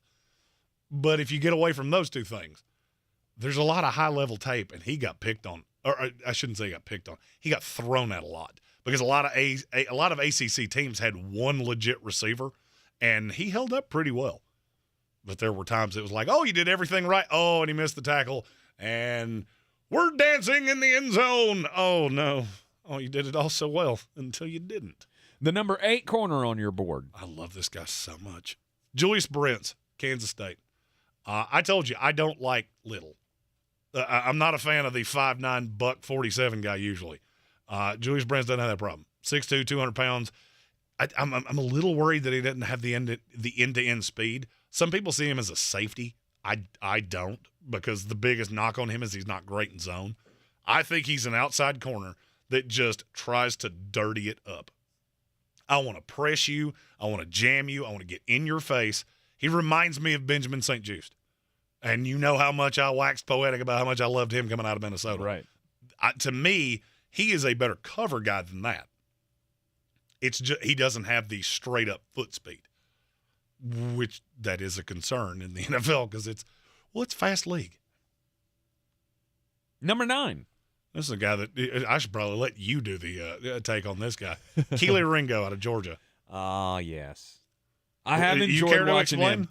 I have enjoyed watching him with the Bulldogs. And some would say he should be higher on this list.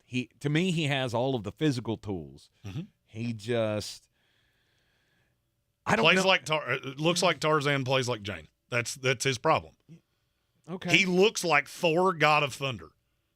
He is fast as lightning. Mm-hmm. 4.36, and I'll be honest with you, I think he's faster than that at 6'1", 210. But then you watch him, and he gets just absolutely annihilated at times.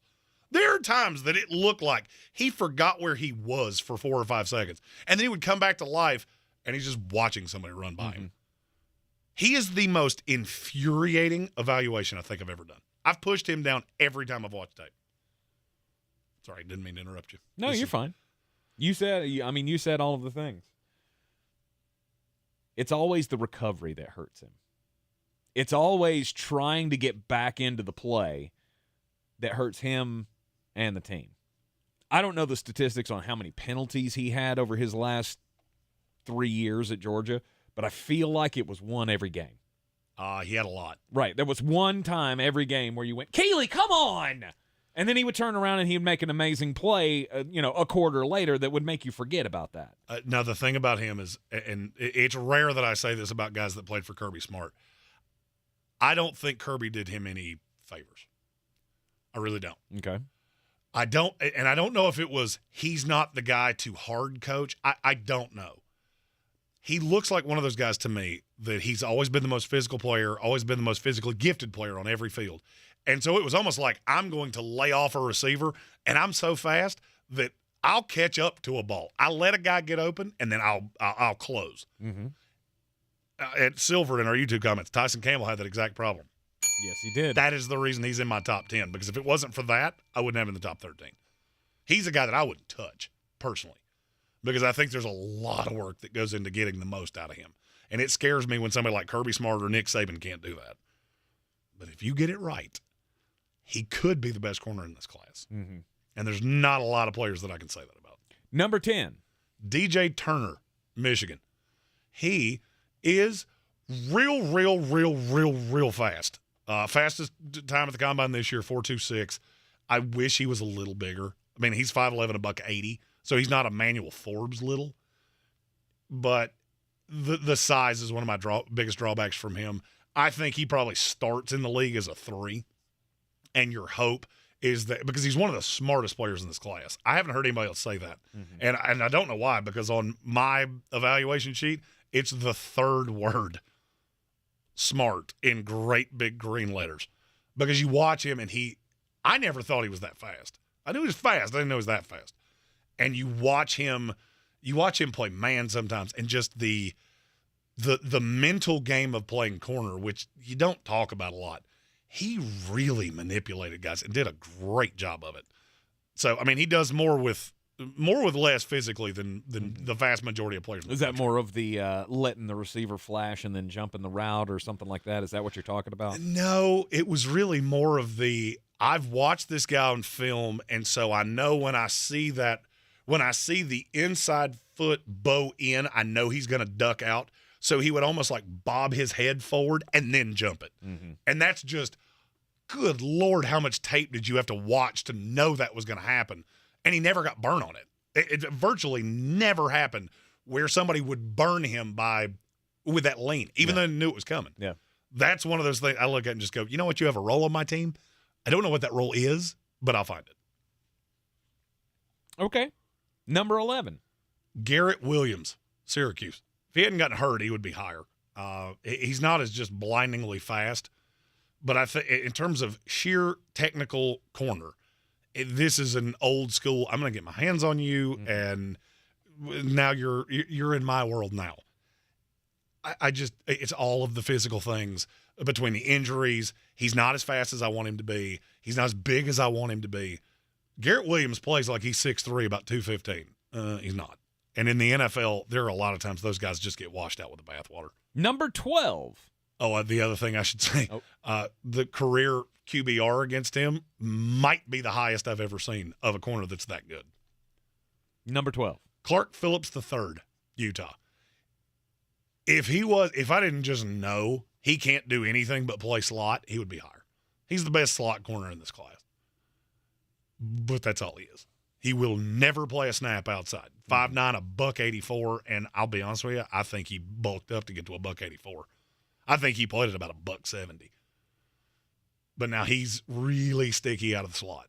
And there was some good tape from him out of Utah. It's just he has a very narrow role in the NFL. Number 13. Who's the last one that makes the top list? Well, you know that I think you were the one that said, Jeremy always finds one that we haven't talked about just to end these lists out. Mm-hmm. Cameron Mitchell out of Northwestern. That's a new one. There are some people that think he's going to play safety in the league. I'm not one of them. But he's a really good tackler.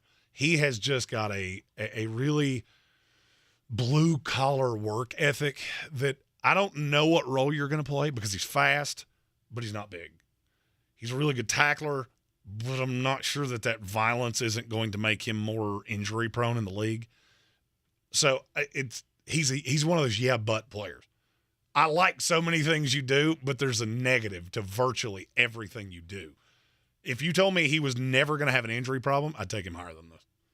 But that's my biggest fear is this is one of those reckless abandonment, really – this is where you always throw in that he's quicker than he is fast. He's not straight line fast, but the speed never seems to be an issue. And I like the kid, but between the red flags of you could get hurt a lot and the yellow flags that he induced in his play, flags are a problem for him. We are under 1 month till the 2023 NFL Draft, 27 days until the draft opens up, and we will have all of the picks, all of the coverage of the picks here in the Sportsocracy. We wish you a Merry Draftmas. We wish you a Merry Draftmas. We wish you a Merry Draftmas and a happy next year. Top 13s continue coming up on Monday, but don't forget, in the top of the third hour of the program, we'll do the daily draft, and we'll look back at the last 6 classes of corners, and Jeremy and I will draft those, how they stack up. Where does Christian Gonzalez, Joey Porter, do all 3 of the top corners in this class show up in the top 10? Or is it just 1 or 2 of them? Stay tuned for that. You're in the Sportsocracy, and this is ESPN Asheville. When we come back, we'll get weird. And then, speaking of weird, we'll talk about a team that's, got a lot riding on this NFL draft. Still some things to be sorted out in the Green Bay Packers. This is your Exergen Temporal Scanner weather forecast on ESPN Asheville.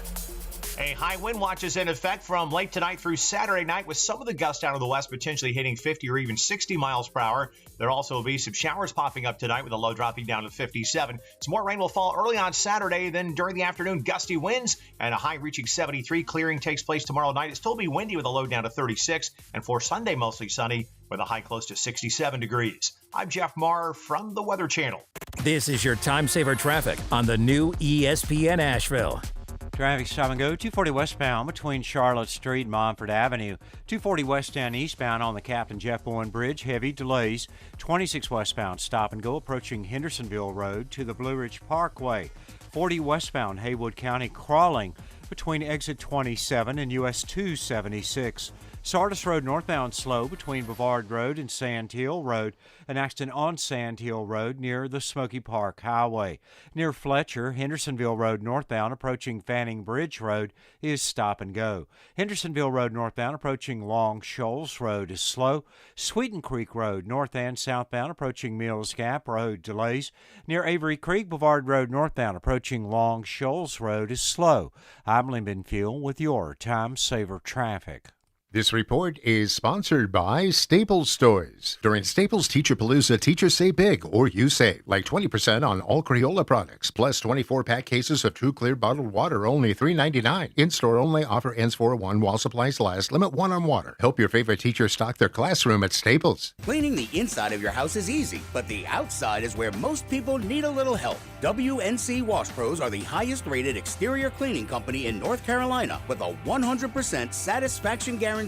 Whether you need your walkways pressure washed or the outside of the house scrubbed clean, we will kill all organic growth to preserve your paint and extend the life of your roof with our gentle and soft approach. Call us at 828-560-WASH or visit our website at WNCWashPros.com for a free estimate today. Get ready for spring with Zero Res Carpet and Air Duct Cleaning. Right now, mention ESPN Asheville and you'll get 3 rooms of carpet clean for $119. Book online at ZeroResAsheville.com. That's ZeroResAsheville.com. Rogue Combat Club, Asheville's home for comprehensive martial arts training, has a goal for our community, one that's stronger, more fit, and unwavers in its support of one another. Rogue Combat Club's instructors have competed at the highest levels and offer classes for everyone from young children to adults in Brazilian Jiu-Jitsu, Muay Thai, and wrestling.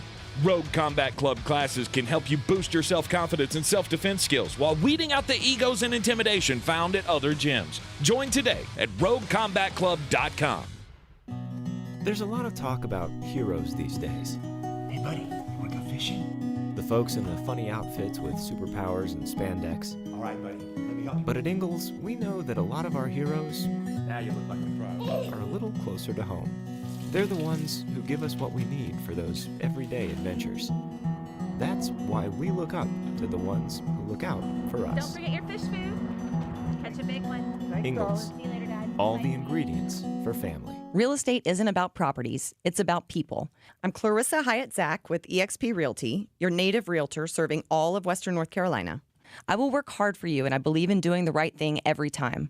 I market each of my listings to reach out-of-town buyers. I use a professional photographer and drone video on every single listing, as well as collaborate with agents across the country to find your buyer. Check me out online at ClarissaSellsWNC.com or give me a call at 828-774-6343. It would be my pleasure to assist you through the real estate process.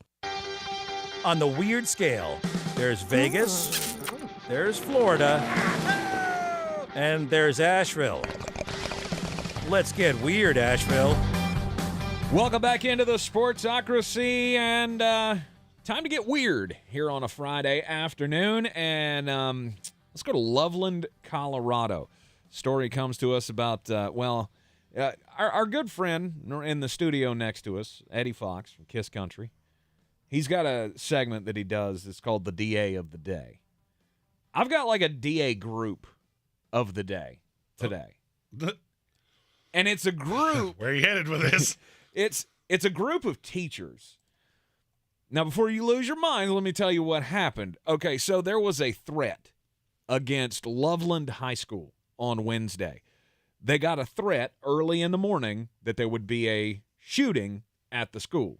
Now, obviously, when the threat comes in, we take that very seriously. The school, gets all their plans together. Here's the problem. 14 of the teachers left the damn school when the threat came out. They just left. You had students in the building, and none of them knew what to do. There is a full-on investigation going on at this school district and within this high school to figure out why. Why did 14 teachers feel like it was kosher for them to just walk away when there were kids in school? Now, the kids were told to go to the cafeteria, but beyond that, many of them didn't know what to do. So there were reports of during the madness that was going on, of everybody trying to figure out where you need to be, where you need to stay safe, Some kids were in the cafeteria like they were told to be, and then the rest of them are just walking around the hallways. Just roaming around. Right. Seems like a very big security threat to me. But one kid told his story about he got there late or something. He didn't know what to do. He went to the classroom lights were out, and the door was locked. And there was just so many kids just wandering around the halls, they didn't know what to do. Finally, the news came down at 10 o'clock that they had canceled the day. But the teachers, the 14 teachers here that are being investigated, they left an hour and a half before that. You got to be better. You got to have better plans in place. And you got to make sure that, that's what, I mean, as a parent with kids in public school, I want to know that the teachers are going to be there to protect my kids, or to at least make sure they know where they're going. One would think that's right. It's a basic request. Now, I know nothing like that would ever happen at our local school systems. Correct. My story comes from Los Angeles, California. Do you have a crawl space in your house? No. I'm an apartment guy, so I'm good. No. I can't fix things. I don't try to fix things. When something breaks in my house, I call the guy. Well, a homeowner in Los Angeles did the same thing. Mm-hmm. There was a plumbing issue in her house. Calls a plumber, 50-year-old plumber, shows up. Looks around the house, says that he needs to crawl into the crawl space, and the homeowner goes on about her day. Okay. 3 hours pass. She has absolutely no idea where this plumber has gone, looks all around the house, cannot find him, and so she does what you do. She calls fire and rescue. Okay. She calls 911, says this plumber, something has happened. His truck is still here, but I cannot find him. Fire and rescue shows up. They start searching the house. They locate the plumber in a crawl space. Okay. So they cut through the floor. Because he was stuck? Obviously, he has had an infarction of some kind. Oh, so he's not responding. Correct. Okay. He's not. They've called to him. He has not responded, and so they're going to cut through the floor because they must save him from this infarction that he has had. But how did he get in the crawl space? Oh, he crawled in it. Why wouldn't you go that way? Yeah, but why wouldn't you go that way? Well, because, two people in a crawl space is a little tight. So they cut in the floor. I don't know. They didn't explain that. Okay, all right. I'm just curious. Well, whenever they cut through the floor, the saw is very loud. Uh-huh. And when they started doing this, he woke up and crawled out the other side. He went nappy nap. He went night-night. Oh. He took a little on-the-job nap, and they thought he was having some distress. That's a man who's overworked right there. 100%. That is, without a doubt, one of the funniest things. They use chainsaws to cut through the floor, and apparently that's what woke him up. And he just went. Does the insurance cover that? That's a good question. I'm curious. I feel like we should ask HWA that because she's in insurance. Yeah. What does one do if the fire department cuts through your floor to save a sleeping plumber? No information in the story as to whether there was a discipline. The plumbing company have to do that for you? Will they cover the cost of that since their guy fell asleep down there and had to be here's my other rescued? question.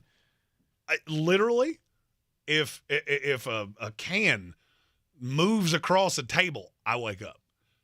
How heavy a sleeper are you, brother? Like, it took a chainsaw to wake you up? Need to get that looked at. There might be some kind of apnea there. I would love to see some kind of footage, like if they had a nanny cam in that room or something, just to see like 4 firefighters and this woman like just stomping on the floor, going, "Are you down there? Wake up!" They didn't think he was awake. They thought he had died. Okay, it takes a lot to wake you up, apparently. Apparently so. By the way, watching you jump on camera, that is the definition of athleticism, people. I saw that out of the corner of my eye on the YouTube stream. Look, I can't unleash the full vertical or I'll go off the screen. I mean, come on. Tank Spencer, the first person in the history of verticals whose vertical starts with a 0. 0.7 of an inch. It is the Sportsocracy. This is ESPN Asheville, and the Draftmas coverage continues here, talking NFL draft needs. A couple of the most interesting teams in this NFL draft is who we're covering today. We did the Steelers last hour. Now it's time to talk about the Green Bay Packers. The Green Bay Packers have a lot of decisions to make.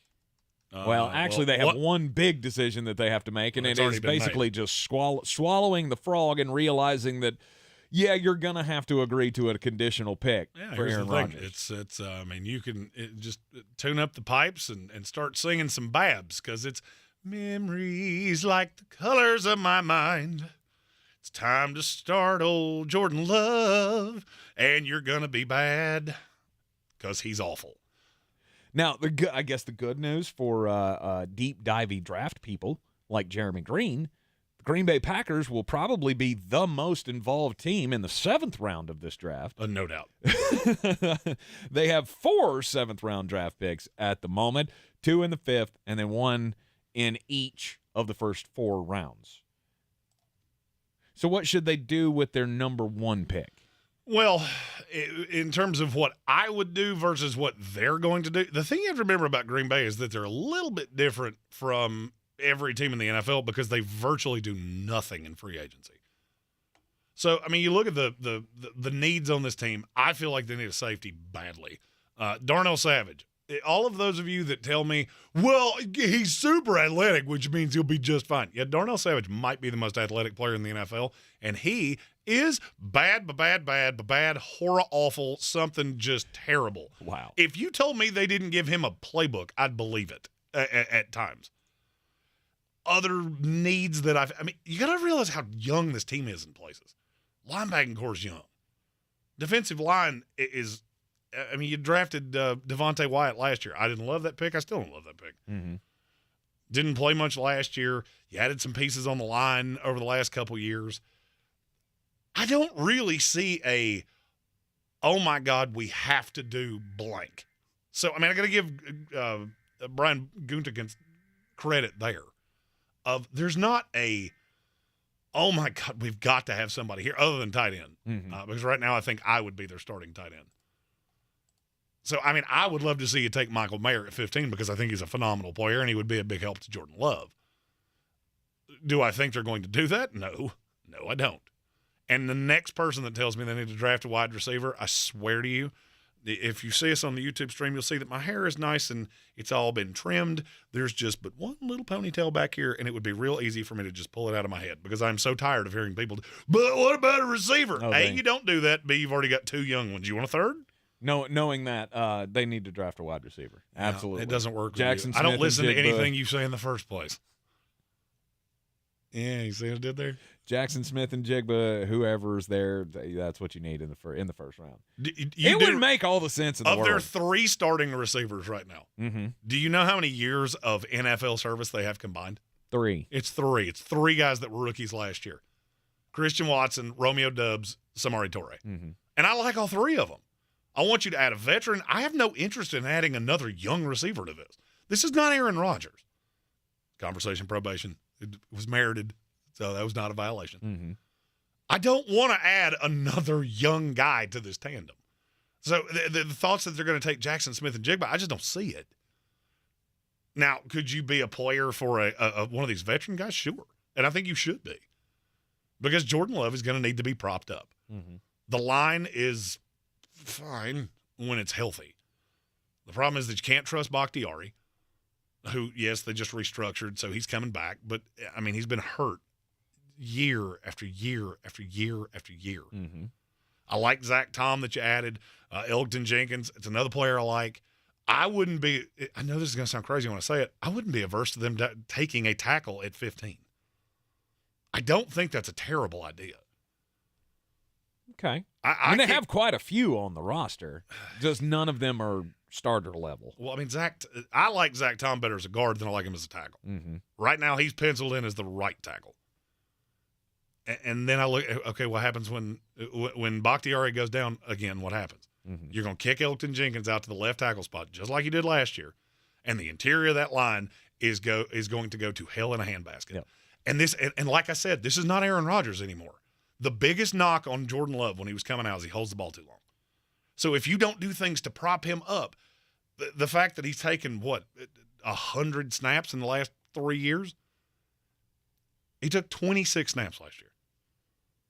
These things didn't just get better with him holding a clipboard. So, I mean, you can believe about him what you want to. it's going to be drastically different than what you're used to. So for me, I want to add things that help right away. And whether that's Paris Johnson, if he falls to that point, I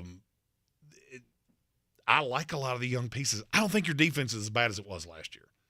I don't for the life of me understand why you didn't fire your defense coordinator, but I guess you just don't do things like that. Mm-hmm. There's talent, no doubt, on the defensive side of the ball. That was one of the head scratchers for me all last year was, what is wrong with the defense? I think it was a schematic problem. I still believe it's a schematic problem. I think you're going to have the problem next year. See, to me, this was a team like Cleveland. All right, you saw Cleveland went down a rabbit hole, and they immediately said, nope, the fit is bad. They went and got Jim Schwartz, and now I look at that defense and go, that defense is going to be fine. Mm-hmm. Green Bay didn't do that. Mm-hmm. And so now you've got a young quarterback that I don't believe in. You've got a defense that is young in places that makes me a little nervous with how it played last year. And it's just, there's a lot of flux in Green Bay that I'm not used to seeing. And I'm not 100% sure how this is going to go. But in terms of the needs that they need to attack, it's the ones I said. You've got to come away from the first 2 rounds of this draft with a tight end. Mm-hmm. I think it will be Darnell Washington. They have been the number 1 team attached to him for the entire process. I'm almost to the point, if they don't take him, it will shock me. Because I haven't heard his name attached to any other team in the NFL. I would like to see you add an edge guy. No, that's why I had Nolan Smith going to them, because I think he would be a nice movable piece that might fix some of those problems you had last year. Okay. Because he can play in the base, he can play in the nickel, he can play in the dime. And there are places for me to put them. Packers fans absolutely hated that. There you go. I do like the idea of Brian Branch because he is a movable piece. That's what I feel like you're going to have to do. The offense, you have done about all of the things you're going to do. All right, you're not going after DeAndre Hopkins. You're not going after Cortland Sutton. That's not in your future. You've got young weapons with a young quarterback. You've got a good running game and a line that, when healthy, will sustain that running game. You're going to have to run to set up the pass, not the other way around. Mm-hmm. And if your defense starts letting you down, I don't care what happens on the other side. So I want to add that edge. I would like to add a safety, more of an in-the-box guy than Brian Branch, but I feel like he can do some of that as well. And then it gets into the depth pieces across the 2 lines. I wouldn't be averse to another corner. It's just not a super pressing need. Mm-hmm. With what you've got invested in Eric Stokes, he needs to be that guy. He does. And do you draft a backup quarterback for Jordan Love, or do you want to bring in a veteran? I would want to bring in a veteran. That's what I would because think. My look at Jordan Love is I think I know how this is going to go. Stephen Dow said highest QBR of any quarterback with 20-plus pass attempts. Mm-hmm. Mm-hmm. Yeah, that was Baker Mayfield at one time. So you take that to mean what you want it to mean. And Tyler Huntley made a Pro Bowl. I don't think this is going to go well. Have I been wrong? Yes, I've been. It wouldn't be the first time, and it surely won't be the last. I feel like you're setting Jordan Love up to fail, and that is why I have been so dogmatic of, okay, the one was never happening, and Brian Gutekunst quickly said, well, this is not what we're after. We want to not have to deal with the potential escalators if he who shall not be named doesn't play for the Jets. Get the draft capital. You need players to put around this kid to figure out what you have. And if it doesn't go well, you're going to be in a position to take a quarterback next year anyway. Green Bay Packers picking 15th overall in the first round of the draft. What will the post-Aaron Rodgers era look like? Well, we're about to find out. You know what? It's Friday. I'm in a good mood. I'm trying to be nice. I don't see it with Jordan Love, and I never have. I can't figure out what it is that he does well. But now this is if there was an offense that I feel like he could run, it would probably be this one. But you're really just gonna have to hold his hand, because outside of the arm talent, the progressions were never there. The ability to get off the play was never there. All right, so what always bothered me about Jordan Love is that when something was defended, he had no ability to just swallow it and throw it away. He always tried to force something. And with this defense where it sits, that's a recipe for disaster. I hope it's not, because making me very happy by giving me 1 year of a quarterback, which I've never had before. This is the Sportsocracy, and you are listening on ESPN Asheville and the iHeart Radio app. Coming up after the top of the hour, we will have the daily draft, where Jeremy and I will take the last 6 classes and draft the cornerback prospects from all 6 years. You're in the Sportsocracy, and this is ESPN Asheville. This is your time saver traffic on the new ESPN Asheville. Traffic stop and go, 240 westbound between Charlotte Street and Montford Avenue, 240 eastbound stop and go between exit 3 and exit 4A, 26 eastbound crawling between Bavard Road and the French Broad River due to an accident. 26 westbound is stop and go approaching Hendersonville Road to the Blue Ridge Parkway. Haywood County, 40 westbound crawling between exit 27 and US 276. North Asheville, Merriman Avenue northbound near Edgewood Road, delays. Sweeten Creek Road, southbound, approaching Mills Gap Road is slow. Hendersonville Road northbound in Fletcher, slowing, approaching Fanning Bridge Road. Hendersonville Road north and southbound near Long Shoals Road is slow. Near Avery Creek, Bavard Road northbound, approaching Long Shoals Road, delays. Smoky Park Highway northbound near Sand Hill Road, delays. I'm Lee Minfield with your Time Saver Traffic.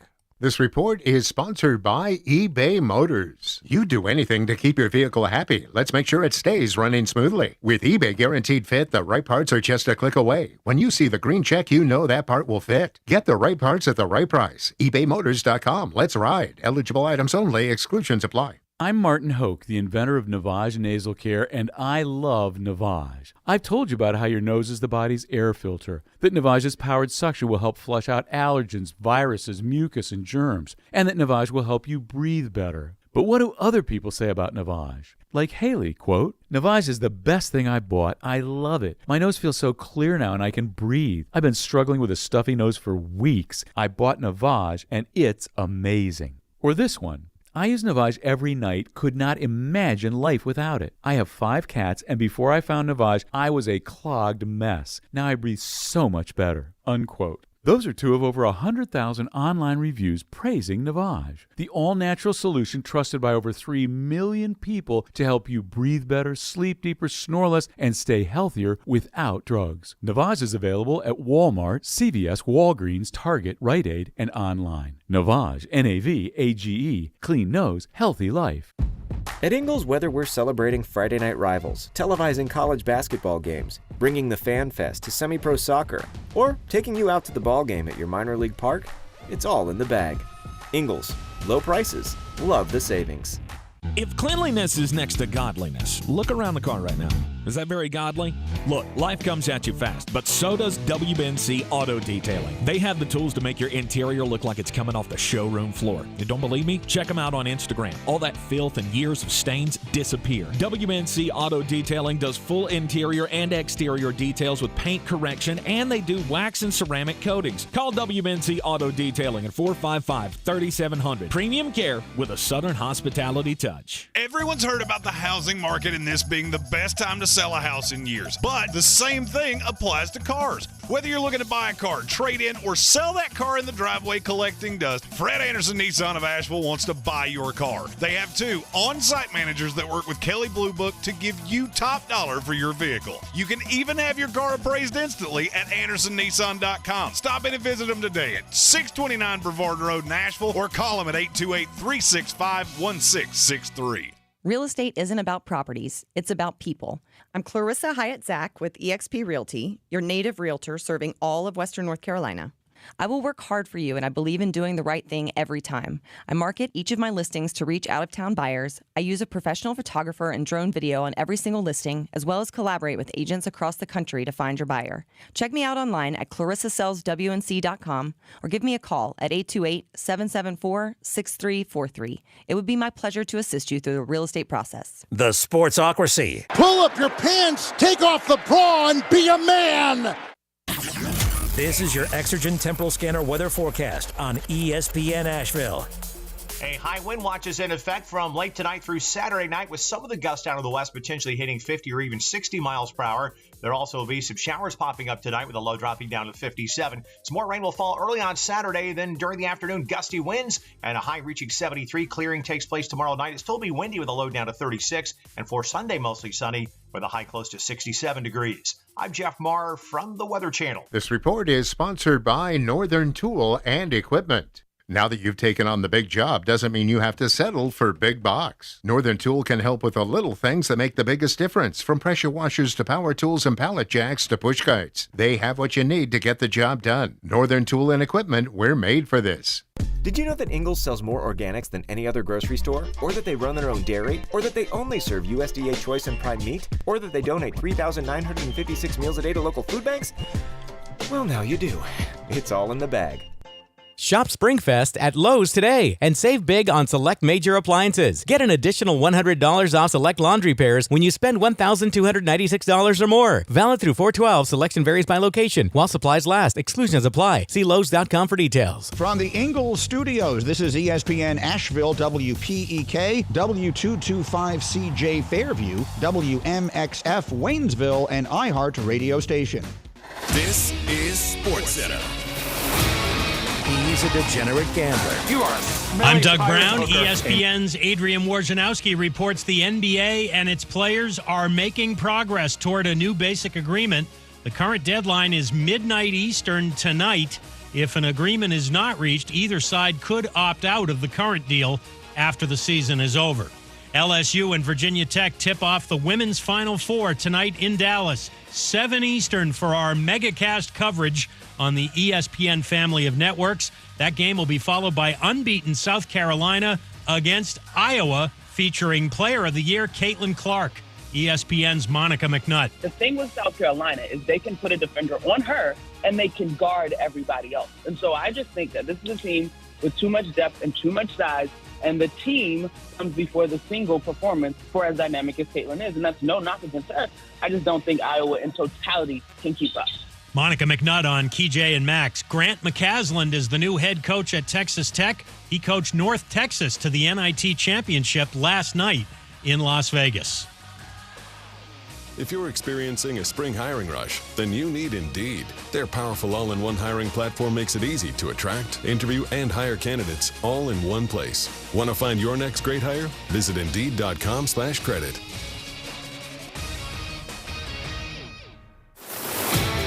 He's a degenerate gambler. You are a smelly pirate hooker. And he's cheaper than oxygen. He's useless. But somehow, they make it work. Jeremy Greene, Tank Spencer. There's no holding back in the Sportsocracy. Presented by Ingles Supermarkets and Fred Anderson Nissan of Asheville. Welcome back into the Sportsocracy on ESPN Asheville. Third hour of the program, closing it out for the week in what seems like a really long week, despite the fact that we had a day off. Anyhow, I feel wonderful. I mean, it just must be 100.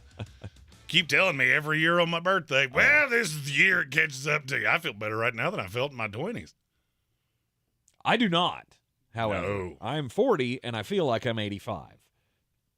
That's probably the most accurate thing you've ever said on the show. Which is why I'm a baseball fan. You do have that Abe Simpson yelling at clouds, just, bring me back my baseball. Got it down pat, and I've always been that way. Had a little bit of an old soul to me, and now that I'm old, it just makes it older. You were one of those guys that wore like you wore the tweed jacket, didn't you? A tweed. Do you own a tweed jacket? A tweed I jacket. don't believe you. I'm not really sure I know what a tweed jacket is. It's what professors wear. It's like made out of a like a burlap sack. No, I've always that's what been you're wearing old. That's what you're wearing in my wedding. Isn't it? I've always been old in my in my likes and stuff. Like I always liked older music and older movies and all of that. But I dress like an 8-year-old. You do have a very Sheldon from The Big Bang Theory wardrobe. My kids asked me the other day, you got some fire-breathing dragon underoos like Dan Hurley, don't you? I wish I did. Oh no. I regretted asking that immediately. My kids. I didn't need a reason to drink tonight, but I'm really glad you just gave me one. My kids asked my wife the other day, why do you guys wear those blue jean things? Like, why do all old people wear blue jeans? It's like, well, I mean, that's just what we wear. Like, why does that make us old? Are blue jeans so out of fashion now that kids are just like, no blue jeans? No. Okay, I'm just curious. My kids asked me that. It's like, it's the strangest thing in the world that we all wear blue jeans. Anyway, it's what we wear. It's what we've always worn. Sloan Jordan, our YouTube comment, says he knows Tank has cargo shorts. He does. Yeah. Many of them, actually. I have some in my car that I was just wearing the other day. And if it were warmer outside, I'd be wearing them right now. Is that a no-no, too? The cargo short is out? Is that like... You know, when we started this show, I never knew I was going to be the hip one. And when I say that, it's not that I think that I am. It's that I so know that you're not, that you got to pick up the slack. Okay, so I got to ask the question. So what are the kids wearing these days? I don't know. I really dislike virtually everyone under about the age of 25. So okay. I'm probably not the person to ask that to. I'm just trying to figure out if the cargo short is out. I've been told many times that jorts are out as well. So what do we wear? I was with Cowboy Zach Hirsch yesterday. If you watch our draft coverage, you know exactly who that is. And we had a long discussion about what is the age that someone can be that they don't have to prove they're not going to irritate me. And we got to – it was somewhere between 25 and 28, and I don't know that we ever really – got a definitive on that, but people under a certain age, they just like, oh God, it's not even that I don't know what you're saying. It's that what you're saying is irritating me. That's the oldest thing I've ever said. Third hour of the program here, and it's time for the Daily Draft. Today's Daily Draft, of course, following the topic of all our position group breakdowns of the 2023 NFL Draft. Jeremy gave you his top 13 corners at the top of the last hour, and so now it's time to draft the cornerback prospects from the last 6 classes, including this year dating back to 2018. Jeremy has the first overall pick, and no one has to really do many mental gymnastics to figure out who he's taking. No, I mean, it should be very easy to figure out that my pick, standing 6'3" out of Detroit, Michigan, Ahmad Sauce Gardner. Now, is this revisionist history, or was he your number 1 corner? How much draft metrics stuff wise? How much draft stuff we do last year? You really have to ask me that question? No, I'm saying of the last 6 classes, he's number 1. There's only one close. There's only one that's even vaguely close, and I'm not 100% sure you're going to think of him. If you pick him, I'll tell you. Okay. There are not many corners that come out that run like wide receivers and are just this good. Now, did I think the Jets were going to take him? No, I didn't. If you go back to our live draft from last year, if you want to see pure elation on somebody's face, just zoom in on mine when the Jets took Sauce at 4. Because it might be the happiest that team's ever made me. Mm-hmm. I love this kid. I still love this kid. And I may love him more now than I did when he was coming out. Well, you should. After his rookie season, I'm not going to lie to you. He didn't do anything last year that surprised me, even in the least. But he's so big. I mean, he's 3 inches taller than virtually any other corner on my list. There's only 2 that are not 3 inches or shorter than him. So, and I said this when we were ranking corners earlier. I like a taller, longer corner that has long arms and can press. So for me, I can't tell you that if I was creating a corner out of granite, maybe I'd like him to be a little thicker, but that's literally the only drawback I have. Mm-hmm. I love this kid. I don't love the chain, the Sauce chain. Why? Because I can't read it. I don't care that you wear a big diamond medallion that says Sauce on it. It's just the fact that it's dripping with I can't. Okay, that font. Can we work on that font? You got millions of dollars now. Come on now. Beggars can't be choosers, I guess. That's my big knock on him. So, Sauce Gardner, number 1 in the last 6 classes for @ESPN Draft Nerd. My number 1 pick, To me, this was close, but I was absolutely just punking Drublick over one guy. Yeah. That's a little throwback. Patrick Surtain. That was the only one that was close. Patrick Surtain was just the can't miss corner prospect for me. I know you hate it when I say that, but I everybody felt like, can miss in the wrong situation. Of course they can, and we all know that. But when Patrick Surtain going to the Denver Broncos, I always felt like that was going to be awesome, and I think it has been. Oh, it has been. It has been. I mean, I would argue, he's a top 5 corner in this league right now and will be for the next 10 years. Mm-hmm. And he will not be the only one out of that draft class mentioned on this program. Well, he shouldn't be, because there's one draft class in here that if you say any of them, I reserve the right to throw something at you and go, are you punking Drublick right now? My second choice top corners in the last 6 classes, I'm going with Denzel Ward. Made my decision real easy. I mean, he was just an absolute freak. I can't remember off the top of my head the stat that I threw out during the draft process with this kid, but it was something like he only allowed like 6 passes in one season, like 6 completions. That was it.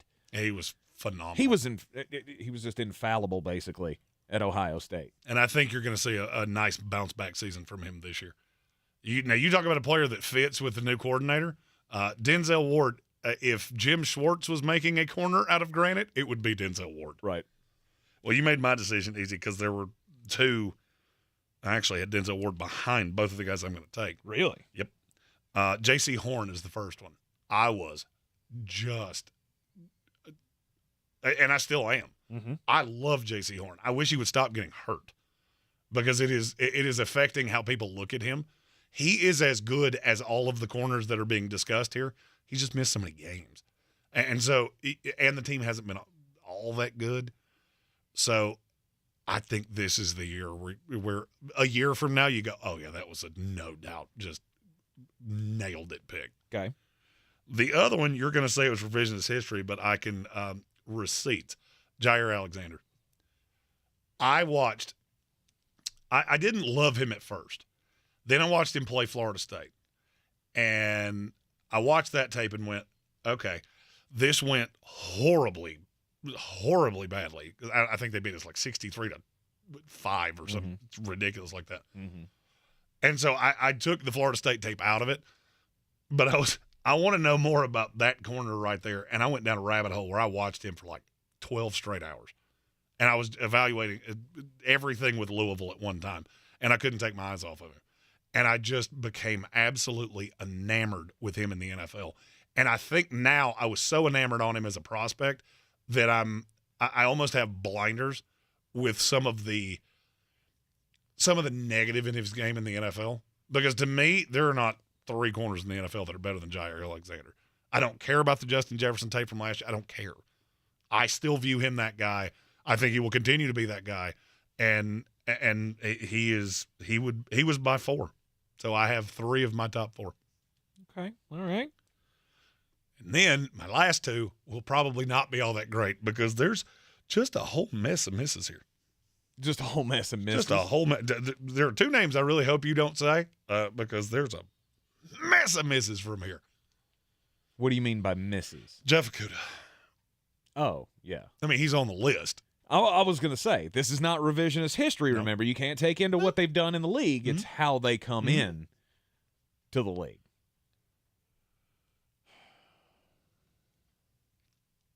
I'm gonna go 2 personals here.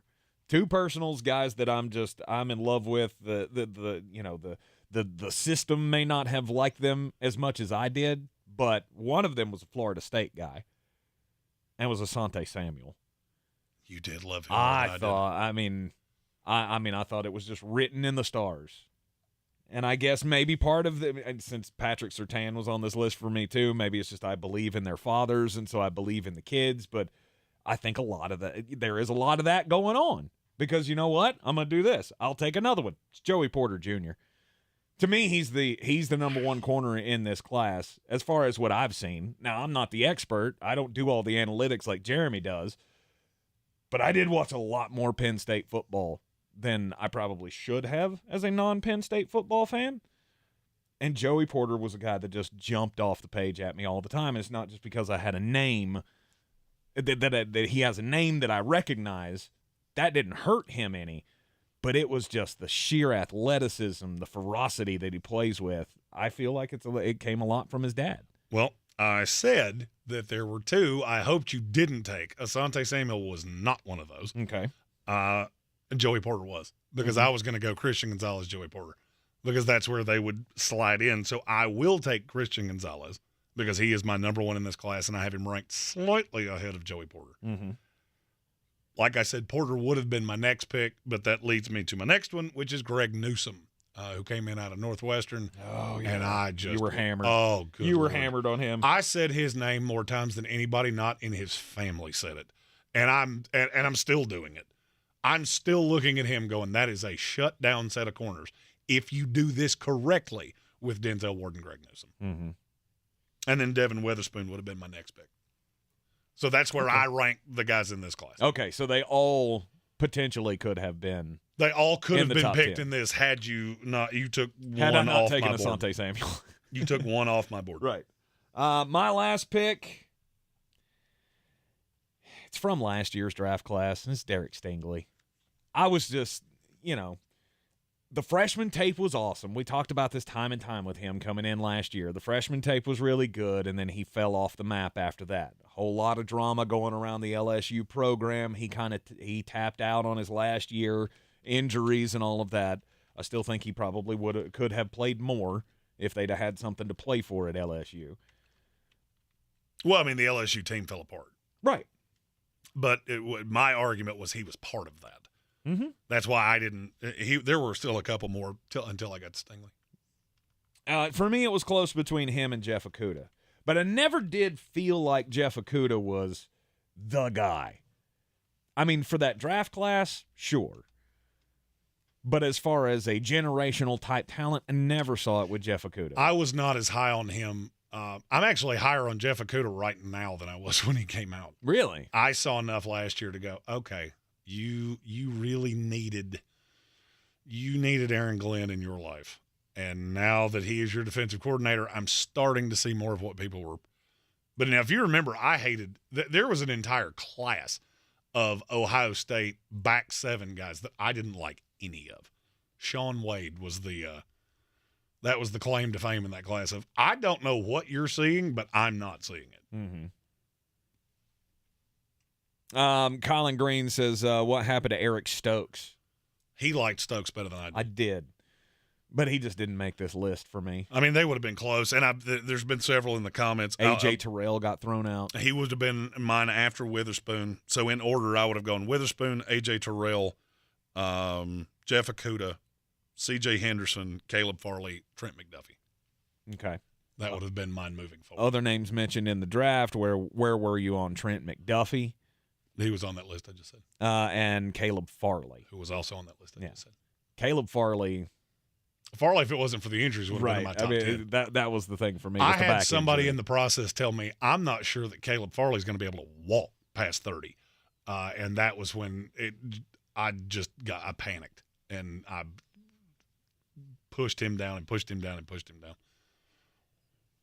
But the tape on him was really good. You are in the Sportsocracy, and this is ESPN Asheville, 92.9 FM, 880 AM, and 1400. This is your time saver traffic on the new ESPN Asheville. Traffic is slowing 240 westbound between Charlotte Street and Montford Avenue. 26 eastbound is crawling between I-40 and mile marker 35 due to an accident. The left lane blocked. 26 westbound stop and go approaching Hendersonville Road and continuing to the Blue Ridge Parkway. Haywood County 40 westbound crawling between exit 27 and US 276. In North Asheville, Merriman Avenue north and southbound approaching Edgewood Road, heavy delays. Near Avery Creek, Boulevard Road north and southbound near Long Shoals Road is slow. Fletcher, Hendersonville Road northbound approaching Fanning Bridge Road is slow. Hendersonville Road northbound approaching Long Shoals Road slow. And Sweeten Creek Road north and southbound approaching Mills Gap Road slow. I'm Lee Benfield with your Time Saver Traffic. This report is sponsored by Blindster.com. Hi, I'm Kyle at Blindster.com. At Blindster, we offer over 50 different custom window treatments, including faux wood blinds and shutters, all at prices less than retail. Plus, we'll send you free samples before you buy. Don't hire an expensive pro. Do it yourself and save big at Blindster.com. Cleaning the inside of your house is easy, but the outside is where most people need a little help. WNC Wash Pros are the highest rated exterior cleaning company in North Carolina with a 100% satisfaction guarantee. Whether you need your walkways pressure washed or the outside of the house scrubbed clean, we will kill all organic growth to preserve your paint and extend the life of your roof with our gentle and soft approach. Call us at 828-560-WASH or visit our website at WNCWashPros.com for a free estimate today. Don't miss the factory authorized clearance at Sonny's Camp and Travel. All 2022 RVs must go. Look for the blue tags with clearance pricing up to 40% off on America's favorite brands. Hurry, when the tags are gone, so are the savings. Get 40% off at the factory authorized clearance at Sonny's Camp and Travel, a Blue Compass RV company. Visit Sonny'sRV.com. Example 22 Braxton Creek Free Solo, number SI 1026, MSRP 22,222. See dealer for details. Did you know that Ingles sells more organics than any other grocery store? Or that they run their own dairy? Or that they only serve USDA choice and prime meat? Or that they donate 3,956 meals a day to local food banks? Well, now you do. It's all in the bag. Real estate isn't about properties, it's about people. I'm Clarissa Hyatt-Zach with eXp Realty, your native realtor serving all of Western North Carolina. I will work hard for you, and I believe in doing the right thing every time. I market each of my listings to reach out-of-town buyers. I use a professional photographer and drone video on every single listing, as well as collaborate with agents across the country to find your buyer. Check me out online at clarissasellswnc.com or give me a call at 828-774-6343. It would be my pleasure to assist you through the real estate process. Everyone's heard about the housing market and this being the best time to sell a house in years. But the same thing applies to cars. Whether you're looking to buy a car, trade in, or sell that car in the driveway collecting dust, Fred Anderson Nissan of Asheville wants to buy your car. They have 2 on-site managers that work with Kelley Blue Book to give you top dollar for your vehicle. You can even have your car appraised instantly at AndersonNissan.com. Stop in and visit them today at 629 Brevard Road in Asheville or call them at 828-365-1663. Rogue Combat Club, Asheville's home for comprehensive martial arts training, has a goal for our community, one that's stronger, more fit, and unwavers in its support of one another. Rogue Combat Club's instructors have competed at the highest levels and offer classes for everyone from young children to adults in Brazilian Jiu-Jitsu, Muay Thai, and wrestling. Rogue Combat Club classes can help you boost your self-confidence and self-defense skills while weeding out the egos and intimidation found at other gyms. Join today at RogueCombatClub.com. The Sportsocracy. You were just dumber than a bag of hammers.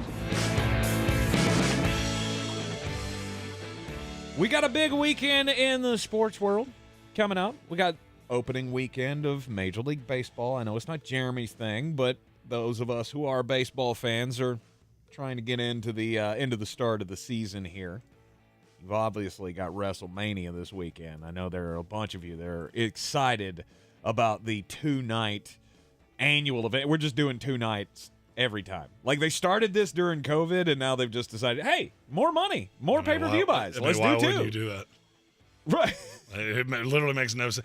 I looked at the card and went, wow, I don't know what is. I knew like 4 of the dudes on it. Really?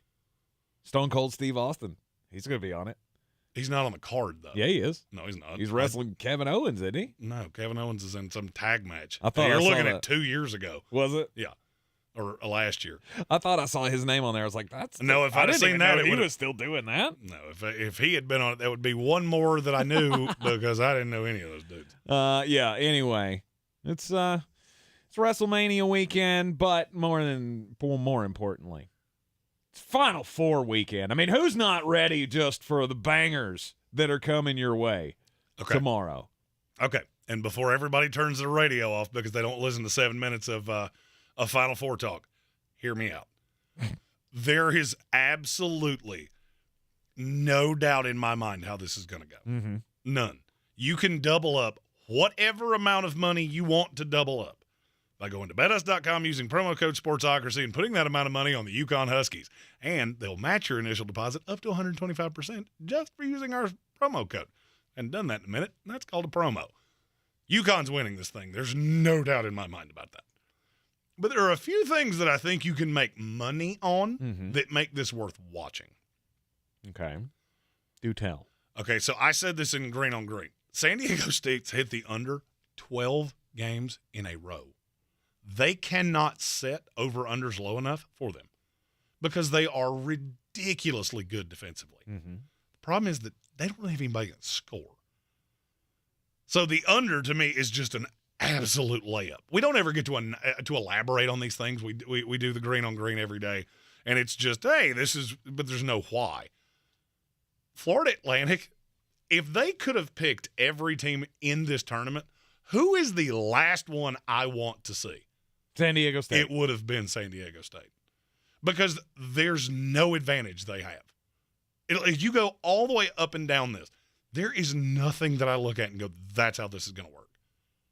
Now, I said the same thing with Tennessee, and I don't really know what happened there. I still don't know what happened there. It ain't going to happen here. Defense travels. One of the things that I've heard nobody but me say, this is being played in a football stadium. I don't know how many jumpers you got up, but it was quite a number for me. I don't remember ever playing. I'm pretty sure I never played in a football stadium. Yeah, I'm pretty sure. I'm pretty sure I would have known that.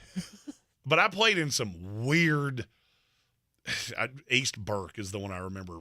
And I've told you this before. Like open gyms? East Burke was like built into a pit. So the only thing that happened down there was you had a little bench that was really close to the wall, and all the people were up top. I had some of the worst games of my life in that place because I couldn't get the sight lines right. I'm so used to there being room behind the basket and there being people. I never could figure out how to shoot in that place. Right. And this is the exact opposite.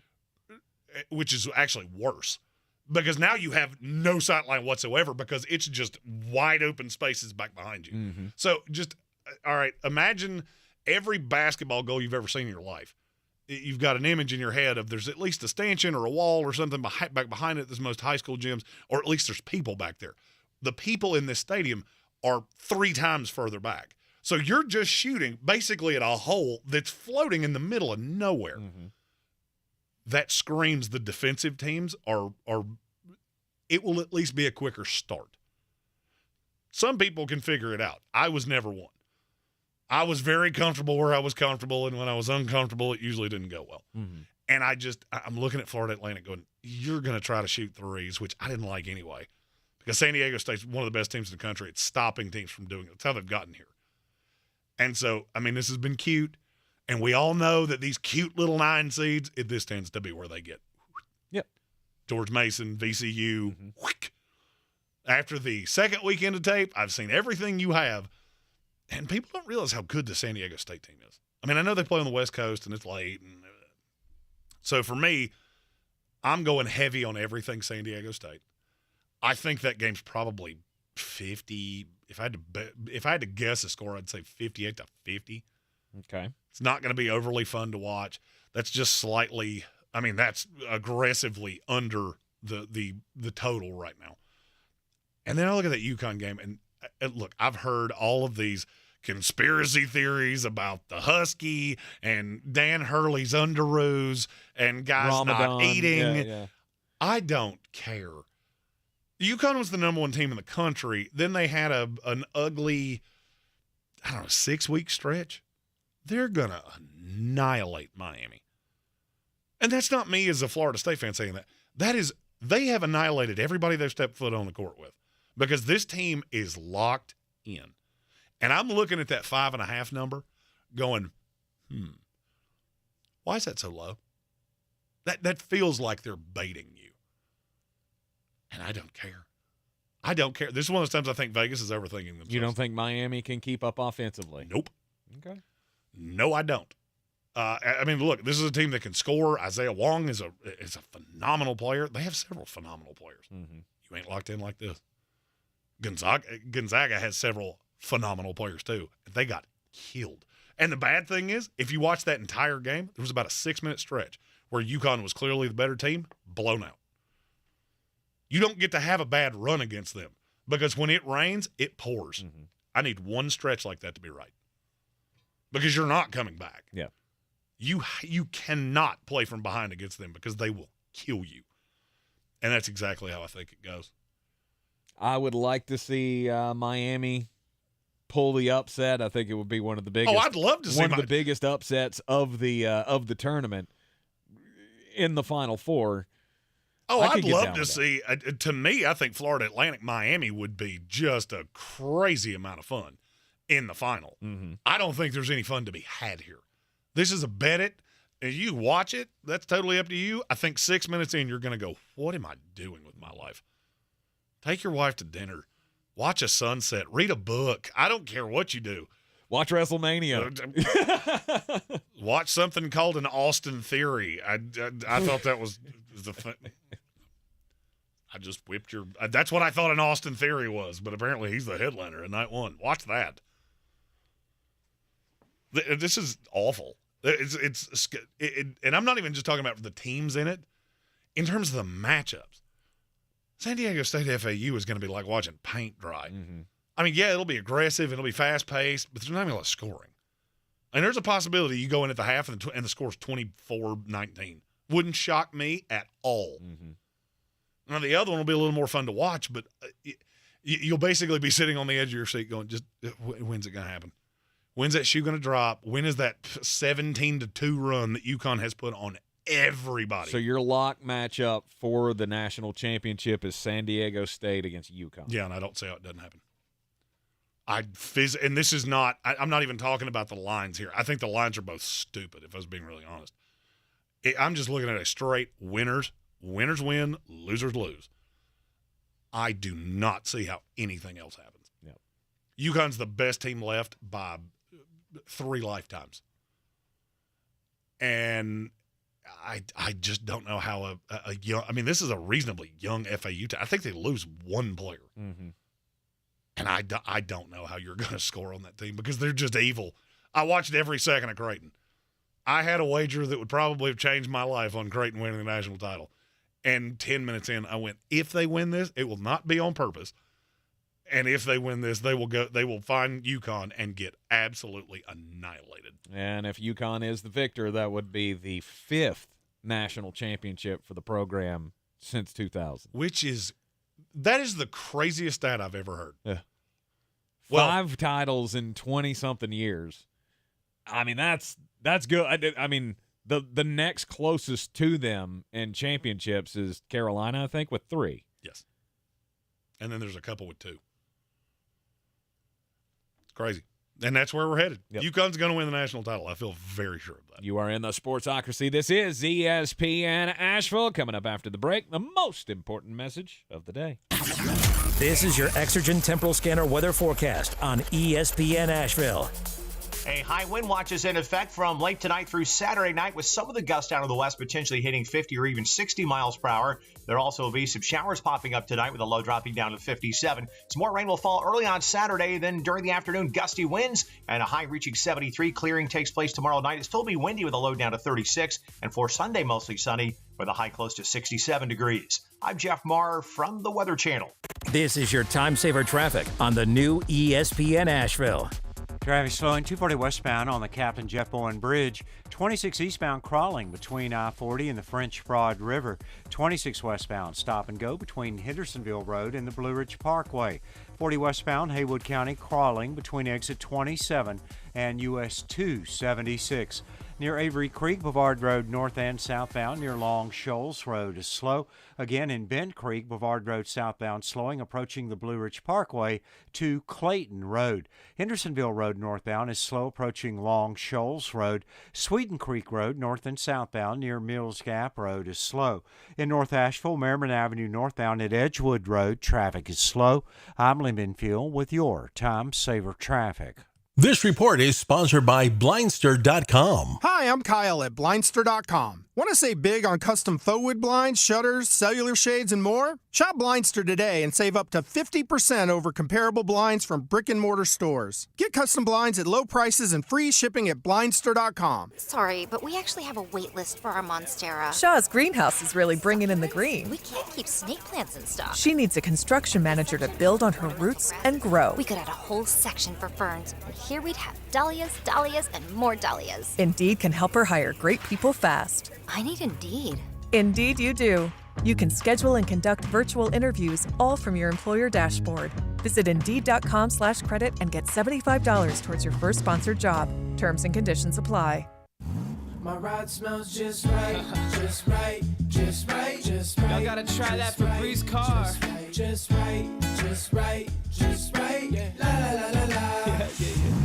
With up to 40 days of consistency, all over Febreze car clips right on your vent. You know my car's my happy place. Keep that smile on my face when it smells just right, just right, just right. Yeah, breathe happy Febreze. La la la la la. Spring in the South means the return of Atlanta Braves baseball. There's a liner out towards center field. It will lay down. Here comes Ronald. Braves win it. The 2023 Braves load up for another huge season. The Braves play here on ESPN Asheville. When I finally drove the old car into the grave, I knew there was only one place I was going to go. Fred Anderson Nissan of Asheville, home of the family plan. And yes, they treat you like family. I went in, told them what I was looking for, told them my budget, and in no time, I was signing the paperwork on my certified pre-owned vehicle. They have the area's largest selection on quality pre-owned vehicles and certified Nissans. They go through a 167-point inspection, so you know it's not going to let you down. They gave me the Carfax report, so I know the history of my vehicle. And the Fred Anderson family plan gives me things like oil changes and car washes and loaner cars if I have to have major work done on the car in the future. For me, buying a car has always been an intimidating thought. But the folks at Fred Anderson Nissan of Asheville made it super easy. Don't be like me. Don't wait till the last minute to get a deal done. Go to AndersonNissan.com or stop by the showroom at 629 Brevard Road. And don't forget to mention we sent you from the Sportsocracy and get a $250 bonus on your trade-in at Fred Anderson Nissan of Asheville.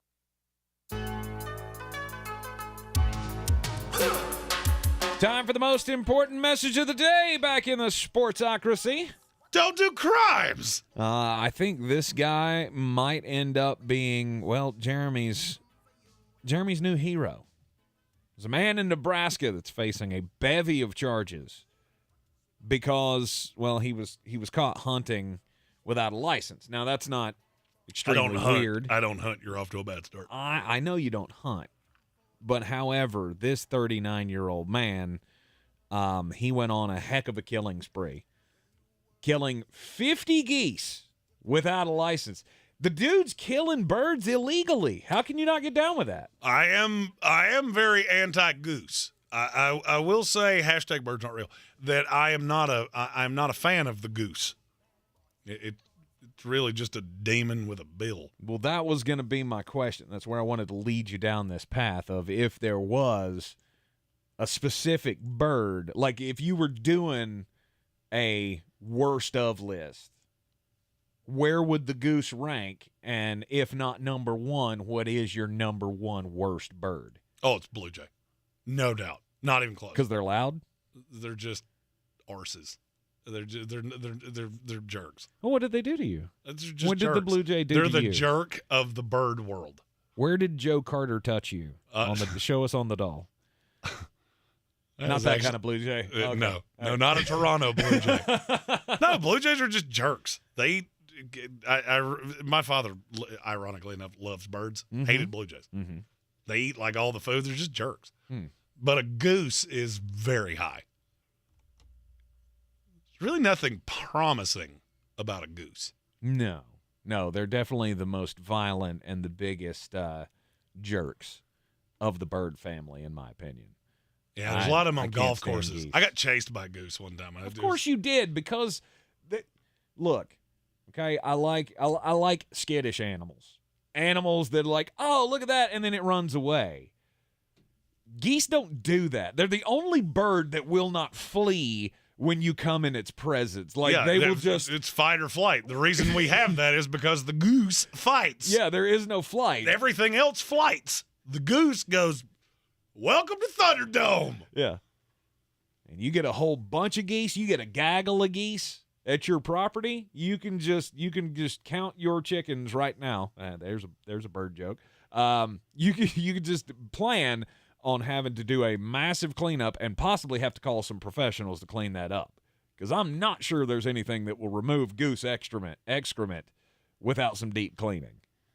The one positive of a goose is it gives me the opportunity, and this is one of those if you know, you know, I saw a flock of goosen. My story is also about a fight. There's a woman in Winston-Salem, North Carolina, and she was reasonably high on the FAFO scale.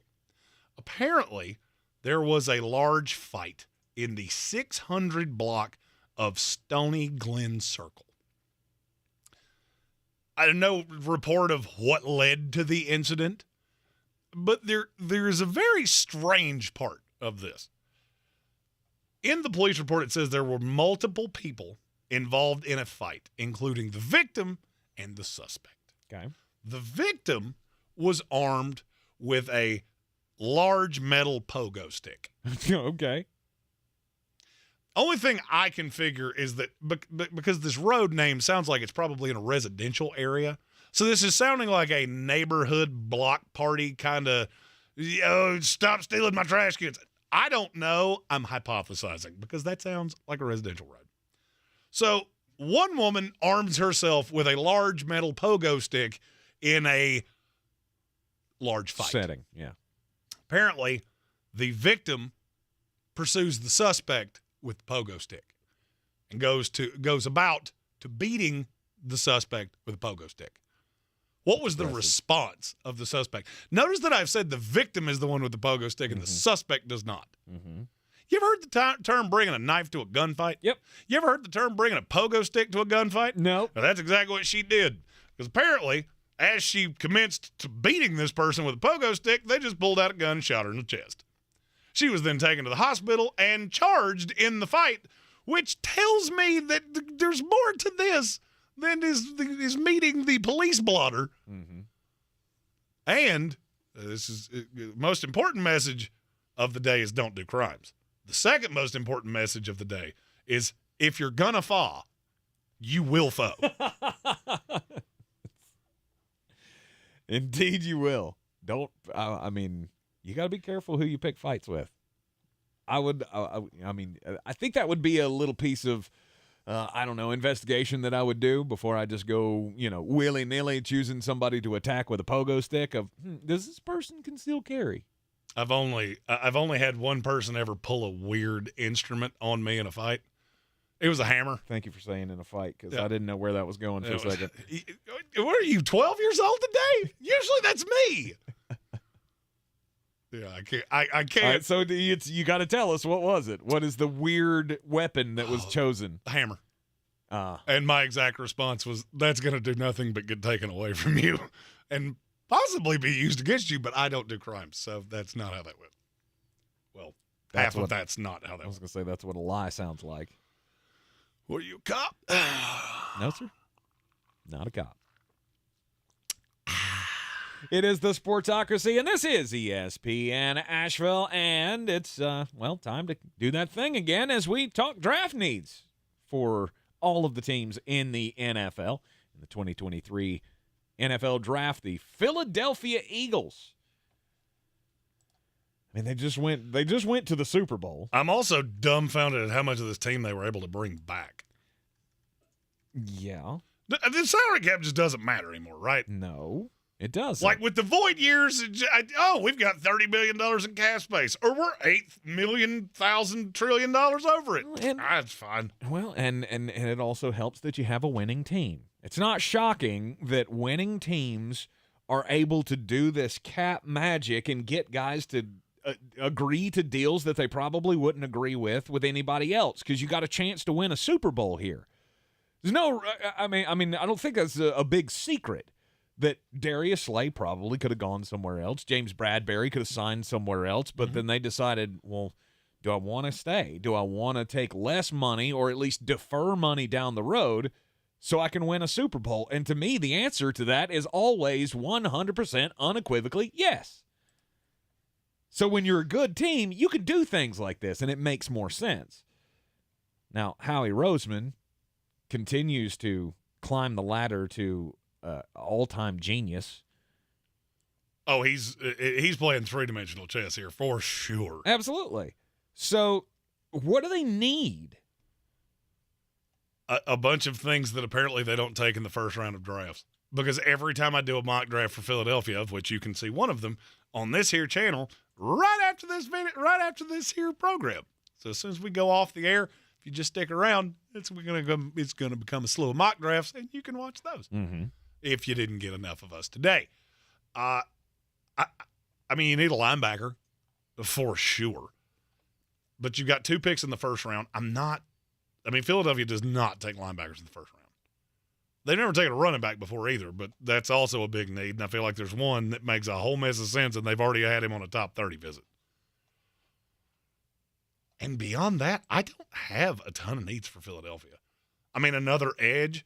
Virtually everything I'm going to say, I'm staying a year ahead of somebody I think is either going to retire, become a free agent, or in some other shape, form, or fashion not be on this team. And it's weird because that's what they've done. That's what they've done already. That's what they did last year. Cam Jurgens is the perfect example of that. They loved him last year. And everybody went, well, he's a center. No, he will be a center when Jason Kelce retires. He will be a guard right now, filling in for Isaac Seumalo, who went to the Pittsburgh Steelers. Nakobe Dean, also on that list. Jordan Davis, also on that list. This is how you keep a good team. No doubt. Is you find the guys that you can make an impact with now, find the guys that you can develop behind them, and then go, hey, when this guy retires or when this guy moves on or gets too expensive, we've got somebody to pick up the slack. And you were even able to add Terrell Edmonds, which is still a little surprising to me. I mean, he's not a great player. He's more of a name than he is a player, but he's an improvement over Marcus Epps. I don't even think that's debatable. No. They got 3 corners that were in the top 30 of PFF's cornerback rankings last year. So I mean, you just don't have a lot of needs. I would like to add a receiver because I think Quez Watkins has kind of shown he does one thing. He goes real fast, and if you get lucky, he will catch it, and that is not always the case. But the line is good. You got the tight end of the future. You got 2 high-level receivers. You haven't even had to pay Jalen Hurts yet. So it's just staying out in front of it. Yep. I mean, at 10, for me, Lucas Van Ness screams to me with them at 10. Or if there's another edge guy that they're high on, that's the one that makes the most sense to me. Because I think a year from now he could be a Brandon Graham replacement as the 3rd in that rotation.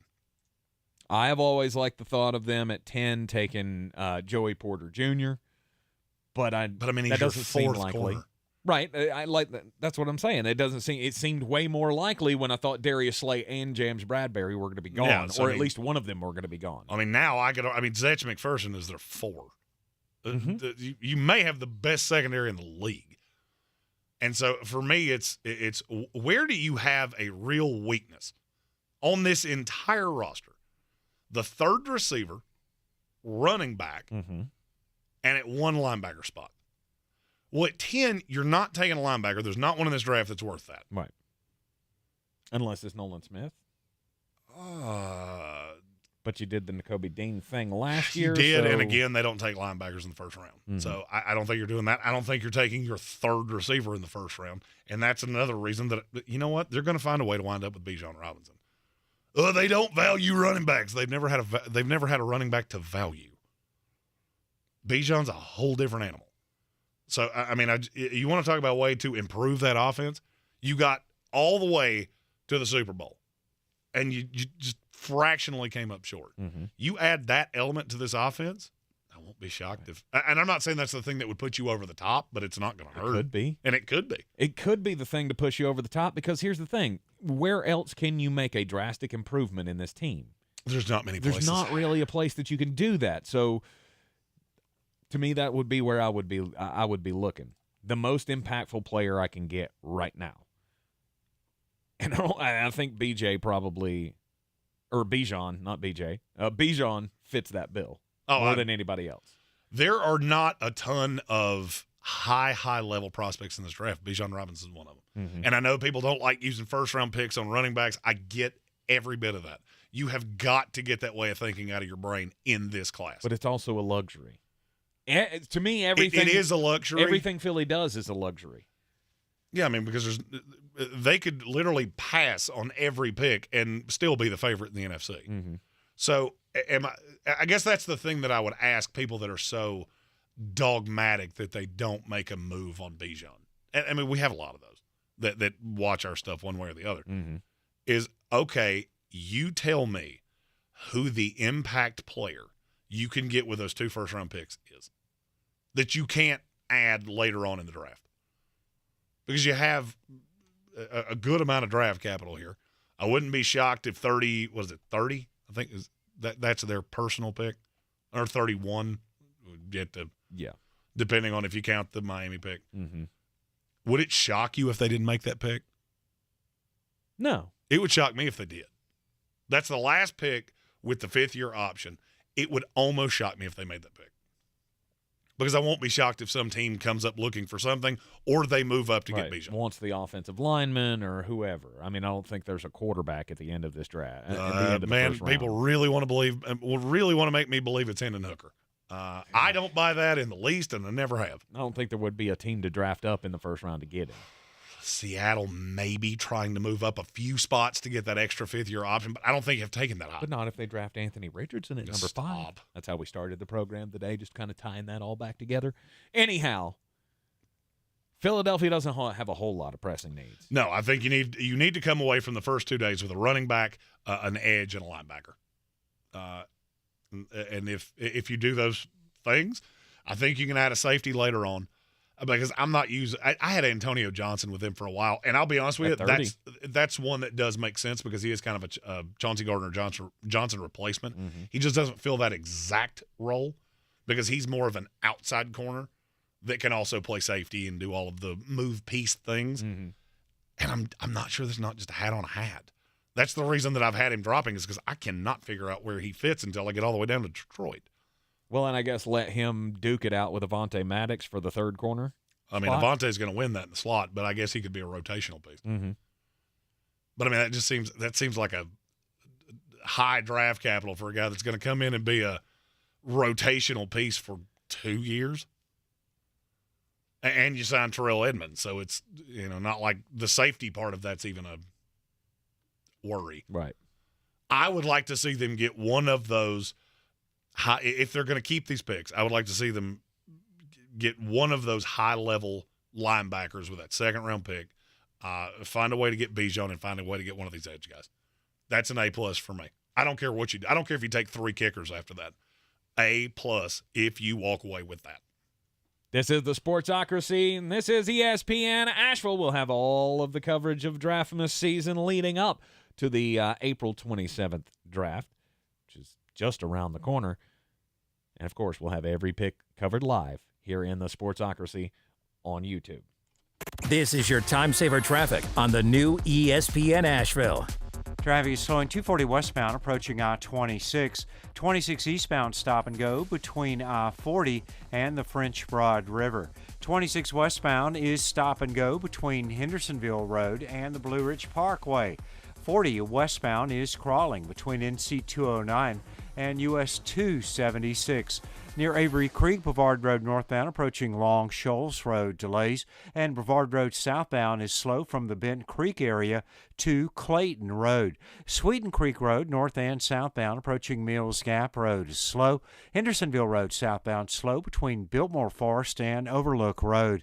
I'm Lee Minfield with your Time Saver Traffic. This report is sponsored by Blindster.com. Hi, I'm Kyle at Blindster.com. Since 2010, Blindster has sold millions of custom blinds, shades, and shutters to satisfied customers across the country with 20,000 5-star reviews and an A+ rating from the Better Business Bureau. Custom blinds at low prices and free shipping. Blindster.com. Finding great candidates to hire can be like, well, trying to find a needle in a haystack, but not with ZipRecruiter. Its powerful technology actively finds and invites qualified candidates to apply to your job. So while other companies might deliver a lot of hay, ZipRecruiter finds you the needle in the haystack. See why 4 out of 5 employers who post a job on ZipRecruiter get a quality candidate within the first day. Try ZipRecruiter for free at ZipRecruiter.com/free. That's ZipRecruiter.com/free. Prescription products require an online consultation with a healthcare provider who will determine if a prescription is appropriate. Restrictions apply. See website for full details and important safety information. Subscription required. Hey guys, did you know there's a generic form of Viagra that works just the same but is 90% cheaper? And you can get it online? Go to 4hims.com/joy. At Hims, you'll get a free medical consultation and discreet shipping if prescribed. You'll love your results. To start your free online visit, go to 4hims.com/joy. That's FORHIMS.com/JOY.